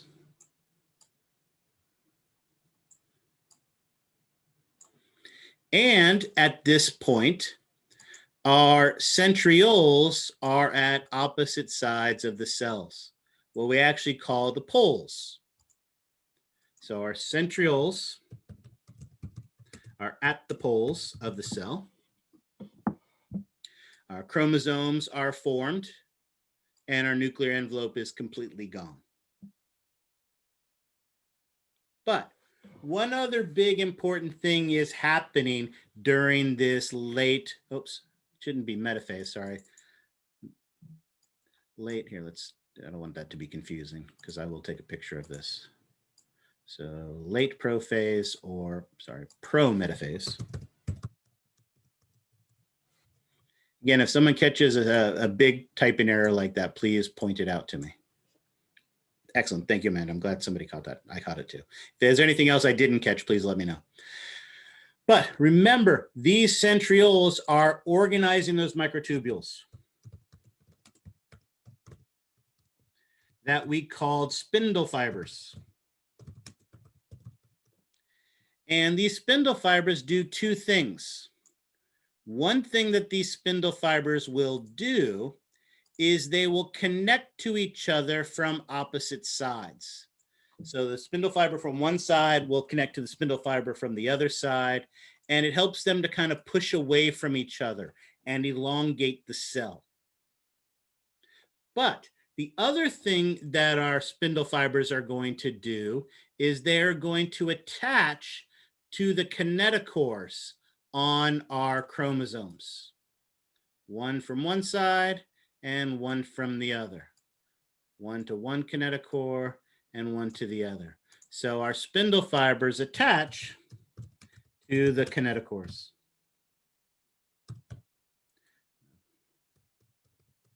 Excellent. So that is early prophase and late prophase, or prophase and prometaphase. We start the 3 processes in early prophase, we end the 3 processes in late prophase, plus we attach those spindles to each other and also to the chromosomes. All right, questions on that? So do centrosomes duplicate before they? So remember, during interphase, we started the replication of the centrosomes in G1, and then at the end of G2, we finished. And once we have 2 centrosomes, then that triggers the mitotic phase. That starts our division. So as soon as we have these 2, then they're going to start moving away from each other. So those are centrosomes, not Well, remember, the centrioles are the part of the centrosome we see, right? The centrioles are the structures. The centrosome is the organelle. I'm not bothering to draw the matrix because, as we said, as we learned, you know, because they destroyed them with a laser, these centrioles are the things that actually organize the tubule and make these spindle fibers. Yep. All right. Once we've attached them, these microtubules, the goal is to move them around. And that's what metaphase is all about. Metaphase is when we are going to move the chromosomes to the equator of the cell, right? It's kind of like a globe. We have poles, we have an equator. Now, of course, they don't call it the equator. They call it the metaphase plate. But basically, it is the center of the cell. So notice we have our centriole here. We have our centriole here. And I'm just going to draw the spindles that we need for the movement. But what's going to happen is, so for instance, on this one here is going to start to break down to pull the chromosome this way. And this one on this side is going to start to build up. Whereas this one's going to break down and this one's going to build up. So in this fashion, the centrosomes, the chromosomes are moved towards the center of the cell, towards the metaphase plate. So what's going to happen is that our red one is going to line up right here in the middle. Our orange one is going to line up right here in the middle. And our green one is going to line up right here in the middle, all on that metaphase plate. And again, remember, it is the spindle fibers, the microtubules, that are attaching to it and anchoring it in place, moving it around to the center of the cell.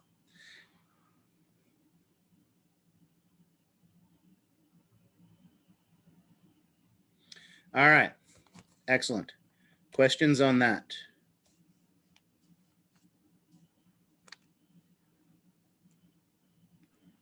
So during all this dividing of the cells, do they continue to perform their normal cell functions? Great question. No. Division requires a tremendous amount of energy, a tremendous amount of resources. So there is not going to be any other function that takes place. Here's the other thing to think about too. Remember, when this cell is doing its normal function, part of that normal function is we're reading a part of the genetic material here to make proteins because we have that loose chromatin. When we start folding up that chromatin into chromosomes, are we going to be able to read the DNA anymore? If you take your romance novel and you pack it in your overhead suitcase, right, you can't get to it to read it. So when we're packing it all up, we're not able to see that. So absolutely, one of the things that will happen during this phase is that the nucleoli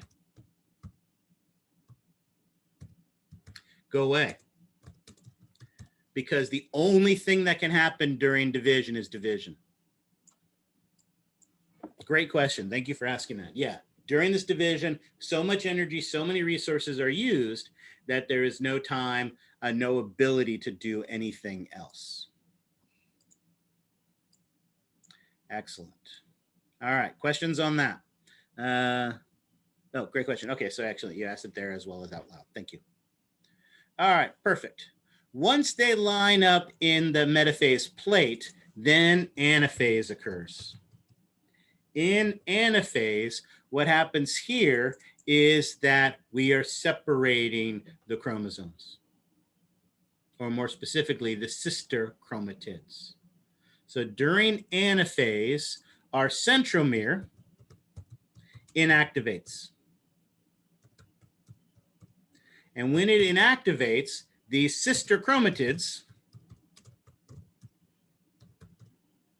separate. And when they're no longer connected to each other, they're no longer considered sister chromatids. They are now called daughter chromosomes.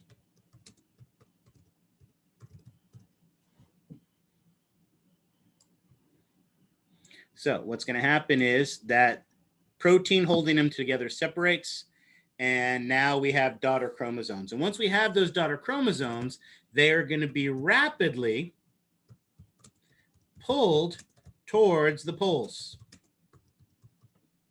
So when this occurs, we see a very distinct characteristic inside these cells. Oh, this needs to be purple.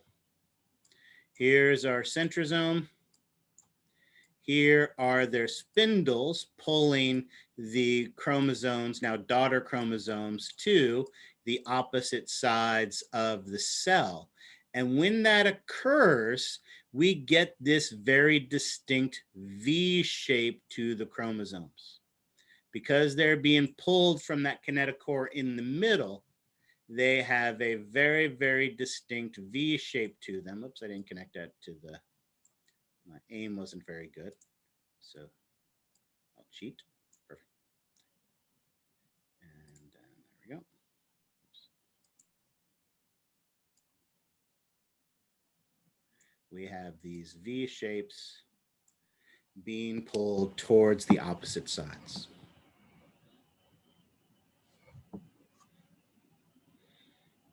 All right. Questions on that? All right, that leaves us with our last stage in mitosis, and that last stage in mitosis is telophase. Now that we have separated the DNA, making sure that each side gets one copy of the red and one copy of the orange and one copy of the green, so we evenly distributed them. Then we remember mitosis is the division of the nucleus, where we started with one nucleus, now we want two. So in some ways, this is kind of like prophase in reverse. We are now going to build not one, but now two new nuclear envelopes.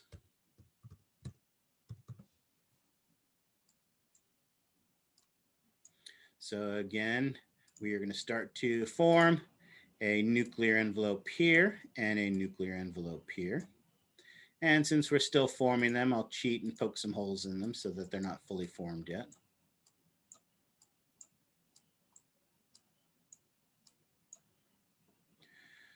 Our tightly packed chromosomes are going to start to unwind.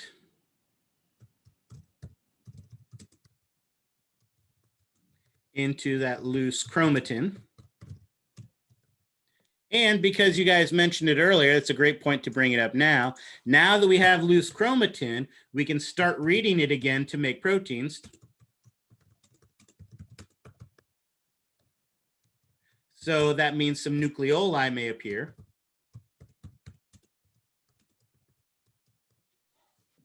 So what color are my nucleoli? Brown.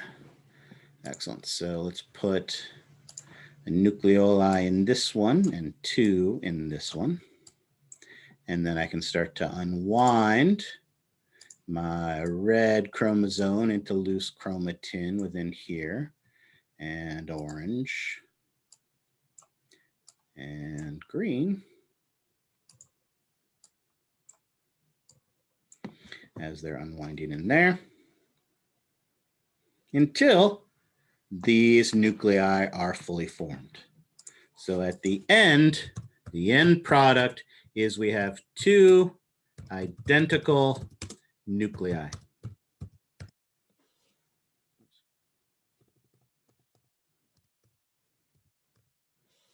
We have two identical nuclei, just like we see here.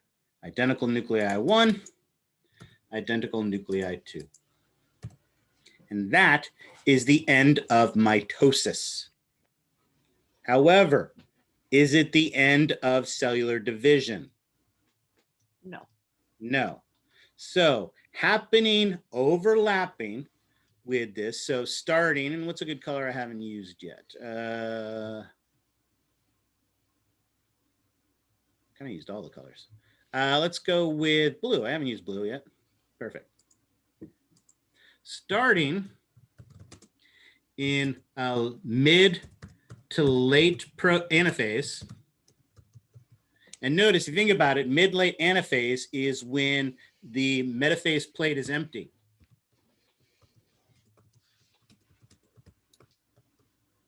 At that point in time, we are going to start cytokinesis.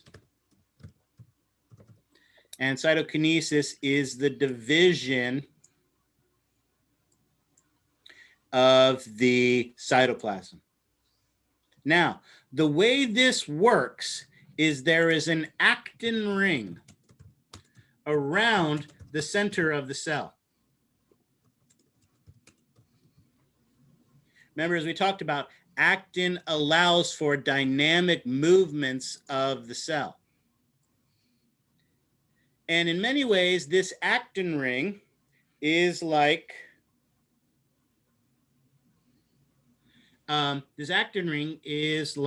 a belt. If you pull a belt on and then start pulling on the strap, what happens?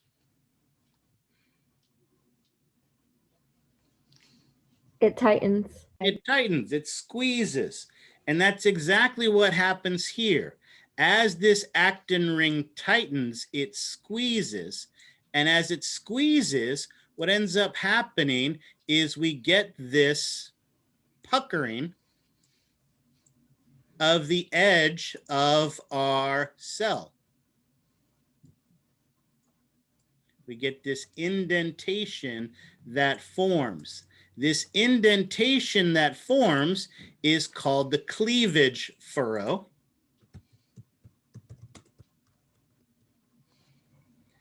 And it keeps squeezing more and more and more and more until ultimately it pinches the cell in half. And once it pinches the cell in half, we now have two completely independent cells, each with identical nuclei, identical to each other, and identical to the original. So the actin ring is what separates into two cells. That's what it divides. It's like a knife that cuts. Exactly. If you were, or like I said, if you were to put a belt around a Jell-O mold and continue to squeeze, it's going to pinch and pinch and pinch and pinch until it pinches it into two distinct pieces. And that's exactly what happens here. That collectively is the mitotic phase, right? Cellular division, mitosis and cytokinesis.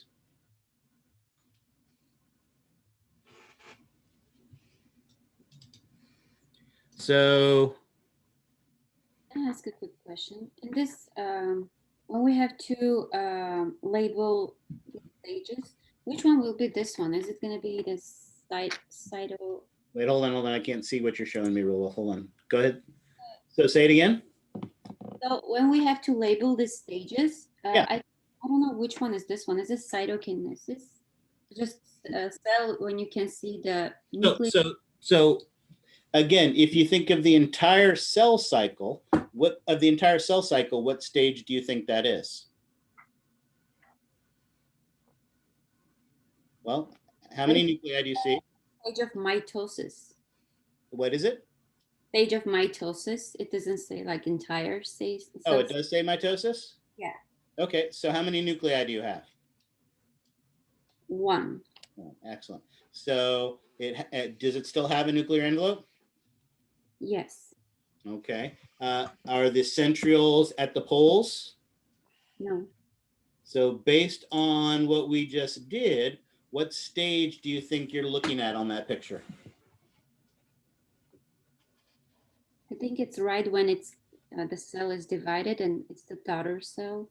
Well, but if that was the case, then wouldn't there be two of them? Is it prophase?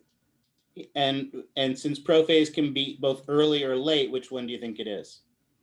Early prophase? Yeah, I would. Again, I didn't get the best look at the picture, but if it's only mitotic phases, then I would say it looks most likely like early prophase, the very beginning of the process. This would be the. What page number is that? Here, I'll cheat and look at mine. What page number? 94, page 94. Okay, so based on the information you've provided for me,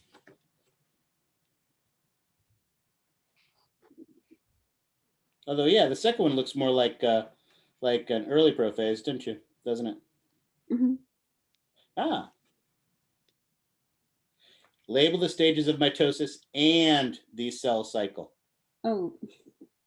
I didn't pick. So based on that, what do you think your answer is? Someone want to help her out?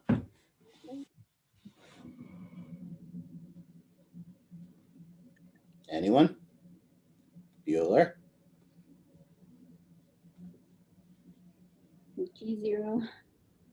Okay, well, but it wouldn't really be G0, that because remember G0 is not part of the cell cycle. So if it's none of the stages of mitosis and it's not cytokinesis, then what must it be? Interface. There you go. Amanda. One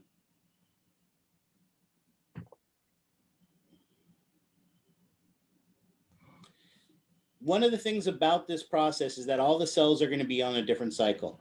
So it isn't like your liver is just sitting there deteriorating and then suddenly once a year it completely replenishes all of them. All the cells are going to be on slightly different cycles. So at any one time in a fully functional organ, you're going to have some cells that are doing the normal functions, some cells that are dividing. So I don't think you would ever have a case where everything is dividing at once, and so none of the normal functions could be taking place. It doesn't seem to me like it would be a very intuitively functional way to run things. Who knows? Maybe there's some weird tissue in the body that does that, not that I'm aware of, but it doesn't sound like a good way to run things. All right. Questions on prophase, metaphase, anaphase, telophase, mitosis, and cytokinesis? All right, as promised, I went through it, but let's do all the pretty pictures from your textbook, all the pretty pictures from your book to go over this together. So again, mitosis, 4 stages, 4.5 stages. Cytokinesis begins during late. Anaphase forms cleavage furrow. One of the things, and again, you are responsible for identifying these stages on like an onion root tip on plants. Plants are often used for looking at these things in mitosis. One of the interesting things about plant cells when they divide, because they have cell walls, what happens when they divide is they make these little vesicles, and these vesicles have a little bit of the fibrous plant wall material, and they bring them to the middle of the cell. And as they bring them to the middle of the cell, they put these fibers together, forming a structure we call the cell plate. And then eventually the cell plate grows out to the 2 sides, and then boom, you suddenly have 2 cells.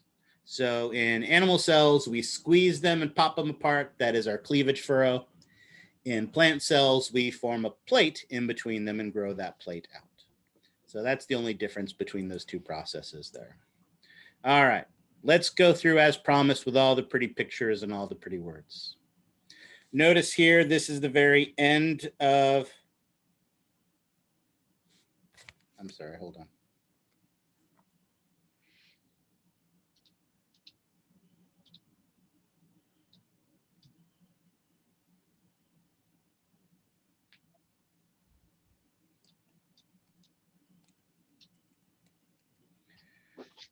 What a stupid new world. Well, not stupid, but so I apologize for that. I have, again, I guess I talked about it in yesterday's class. I didn't get a chance to talk to you guys about it. Yesterday, my oldest daughter, who is 16 and a couple months now, they just reopened the DMV, and she was actually scheduled to her driving test. So, she and my youngest, so big and little, are in the car roaming around the countryside now. They actually had a dentist appointment they were supposed to go to, but now apparently they're going to Dutch Brothers. So I apologize for that. Again, apparently being able to juggle a new 16-year-old driver and teaching during the middle of the afternoon is going to be a bit of a challenge, but we will work our way through that. So I apologize for taking a second to be distracted by that. I apologize. Sometimes Dutch Bros is worth it. I'm not saying no to them, but it would have been nice if they had asked before they left. They were supposed to go to their dentist appointment and back. And now she wants to keep driving Little around, and Little likes the fact that she has a chauffeur. So it's a dangerous combination. All right, excellent. So here we have, here we have interface. Notice the trigger to go from interphase to the beginning of the mitotic division is the completion of that second centriole. Once we have that second centriole, that second centrosome, then that triggers the beginning of division. Notice we have loose chromatin inside of our fully complete nuclear envelope, and we have some nucleoli indicating that proteins are being made. So all the cell is doing all of its normal cell stuff, but boom, we've got the trigger of the second centriole, and that starts early prophase.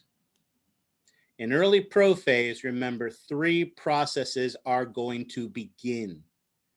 Notice our centrioles are pushing away from each other, making those spindles. Notice our genetic material, that loose chromatin, is starting to fold up into chromosomes.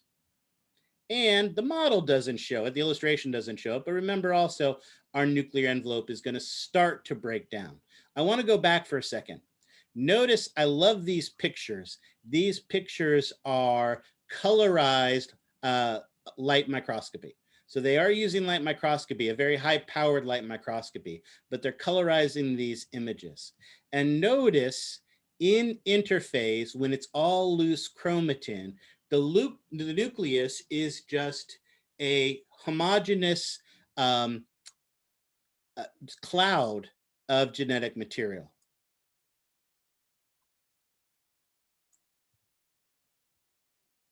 Oh, excellent. That's interesting. There you go.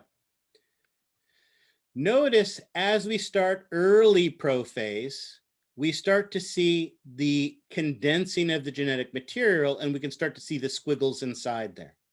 However, notice the nuclear envelope is still intact. So it hasn't broken down yet, and we see a distinct boundary for that chromosomes. But no more nucleoli, because when we're dividing is all we have the energy for. Once we reach late prophase, notice our spindles have reached the opposite poles. Notice our nuclear envelope is gone, and so our chromosomes are kind of spread out throughout the cell. So early prophase, we started to break down the nuclear envelope. Late prophase, it's broken down. Early prophase, we start to form chromosomes. Late prophase, we have chromosomes. Early prophase, the centrioles start to move. Late prophase, they've reached the opposite sides of the cell. Starts in early, ends in late. But notice also, while some of the spindles attach to each other to help to stabilize and elongate the cell, many of the spindles are connecting to the kinetochores so that we can move these chromosomes around.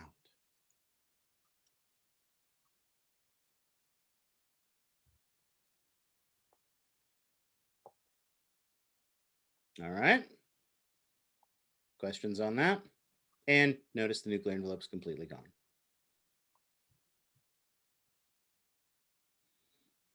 Spindles attaching to the kinetochores. So again, we got all the pretty words here.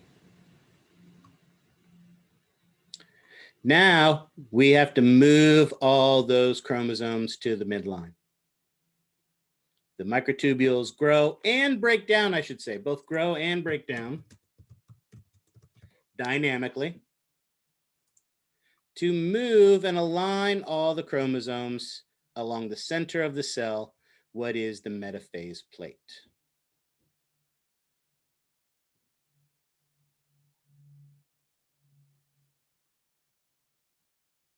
Once they're aligned on the metaphase plate, then our our centrosomes inactivate. When they inactivate, our now separated daughter chromosomes, they're no longer sister chromatids, they're now daughter chromosomes, and those daughter chromosomes are pulled to the opposite sides of the cell, giving them that very distinct V shape. Notice we can also see the space starting to form in between them as they're being pulled apart from each other.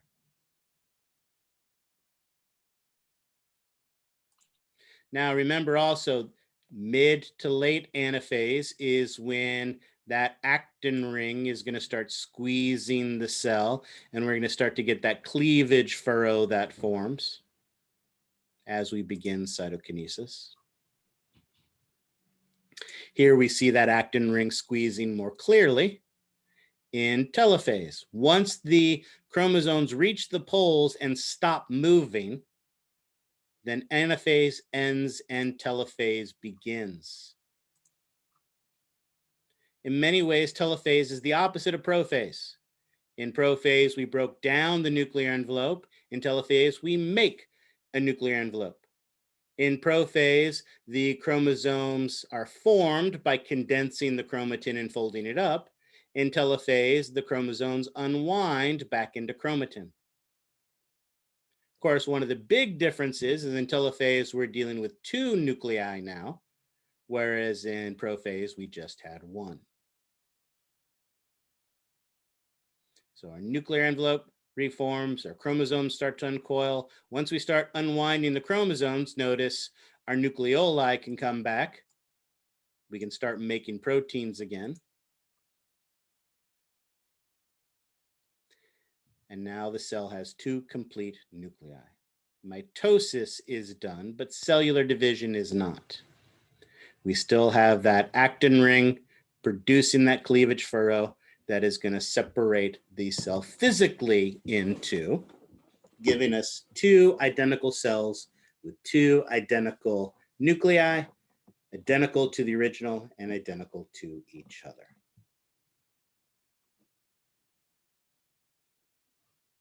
And so there you go. There's all the pieces together. We get 2 cells identical to each other and identical to the original.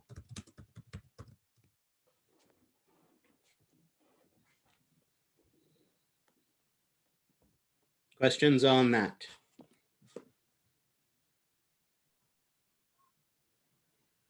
All right, excellent. What exactly is cytokinesis? Like, how is it different? When does the telophase end and cytokinesis start? Or okay, so great. So let's actually sneak back. I'm sorry, I missed it. No problem. Because I'm glad you asked that question, because they're actually separate processes. So I think this picture kind of does, I think, a better job than even the original one of showing it. Notice, and I'll highlight it here in red first.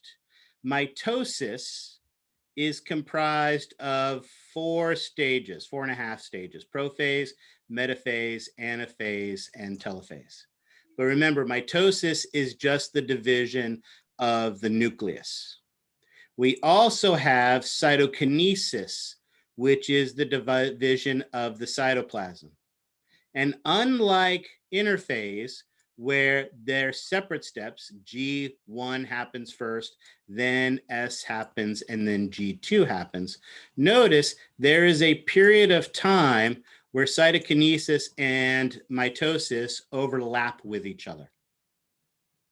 So cytokinesis starts around the middle of anaphase, through telophase, and then beyond until it's fully divided. So cytokinesis is the division of the cytoplasm. Mitosis is the division of the nucleus. And together, they are cellular division, or what we call the mitotic phase. Again, it's one of the things that's confusing. The mitotic phase and mitosis are not interchangeable terms. Mitosis is a step in the mitotic phase. Mitotic phase has two parts, mitosis and cytokinesis. And again, why did they have to make that difficult? Because anatomists hate you. Awesome. Thanks for explaining. I feel a lot better now. You are welcome. All right, excellent. Any other questions? All right, our mystical, magical journey through the cell has begun, but we're not done yet. We still have a couple more lectures where we'll talk about the rest of the anatomy by talking about the plasma membrane, both its structure and function. And then we have protein synthesis. We have a practice lab exam. We have a lot of fun things going on over the next couple, next 2 lectures, and then on to the exam. Just that simple. All right, excellent. Any questions on any of that? All right, I will save that image that I did and I will post that. Again, there's a lot of stuff in chapter 3 that absolutely we're going to cover. So yeah, if this description of mitosis wasn't useful for you, then by all means, read chapter 3 and do that. I don't know what's in chapter 4. I don't know the chapters as well, so I don't know what's in what chapters. Those are all your lecture notes, right? I'm sorry? All the notes from the. Yeah, you have the outlines of these things on. Yeah. So okay, excellent. So chapter 4 is tissues. That's the second exam. So that's not going to be on this exam. So it's just going to be the first 3 chapters in the textbook. Yes, that is correct. Yes, mitosis, protein synthesis that we're going to get to, the plasma membrane, the organelles, all of those things are in chapter 3. That is correct. So yes. So was it you who offered us cookies? Yes, if you were able to find my house using that map, then anybody who ever shows up at my house based on that map and that map alone, I will give cookies to. Oh, so not cyberstalking. No, you can't cyberstalk me. It's got to be just based on that map. So I apologize. No. So yes, obviously no one's getting cookies. And again, you don't want cookies from me anyway, because I love to cook, but I'm not a baker. I like to tinker. I like to mess. I don't like the precision of baking. So I'm not a baker. We can take the Dutch bros that you take away from your daughter too. Hopefully they're bringing some for me. So hopefully that will be okay. For the practice lab exam, yes. When is that available now? No. So what we will do on Thursday is we will have our lecture. And then after the lecture, I will talk about it. And then I will give you guys 20 minutes to be able to take it. And then once we take that, we'll take I'll give you like 20 minutes for that. And we'll take like a 10-minute break or something like that. So we'll take like a half an hour. You'll take it during that time. And then we'll come back as a group and discuss it together. How many questions is it? The practice test is 20 questions. Okay. Basically covering, I think, everything we talked about up till today. So okay. I don't think Thursday's lecture is going to be on there. But again, there's no points on this. Okay. Solely for us. There's 3 reasons for taking this. The first is so that you can see what the lab exam is going to be like, how to take a lab exam on this. You're not going to be using Proctorio for it, so you don't have to worry about all of those rules, but I want you to see what taking an exam is going to be like. So I don't think it's Proctorio. I don't even remember now. Now I have to check. Does the practice exam use Proctorio? It makes sense for it to, but I don't think I actually did. Yeah, that way we get the whole feel of what it would actually feel like. Yeah, but it takes too much time for you to have to scan and do all those things and put in your ID. Yes, it's not. I want it to be quick because I want you to see what the questions are going to be like so that you know what to expect on the real exam. Okay. So the questions they're going to be on the exam? I'm sorry? So the questions that are on the practice exam, they're going to be on the exam, some of them? So here's what I will say. I wrote this practice exam 15 years ago. And every single one of these questions is a question that has been on previous exams. Some of these questions could easily be in your test bank for your exam. I don't know what your exam is going to look like. I have a bucket of test questions that it randomly selects questions from. So every single person is getting a different test with different questions. So I can't say whether you may have 2 or 3 from the practice exam. You may have none from the practice exam. So the point of it isn't that way. The point is more to see how I ask questions, why I ask these questions, and it's a good gauge to see how you are doing studying this, because since every single one of these is a question that could be on your lab exam, then if you get a 3 out of 20, you know you're not studying the material the right way. If you get a 19 out of 20, then you can feel comfortable that you are studying the material, but does that mean that you can take the next 3 days off before the exam?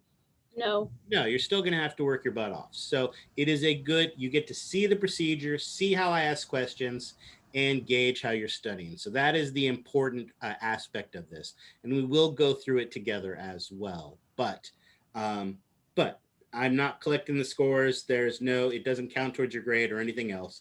This is a learning opportunity only. All right.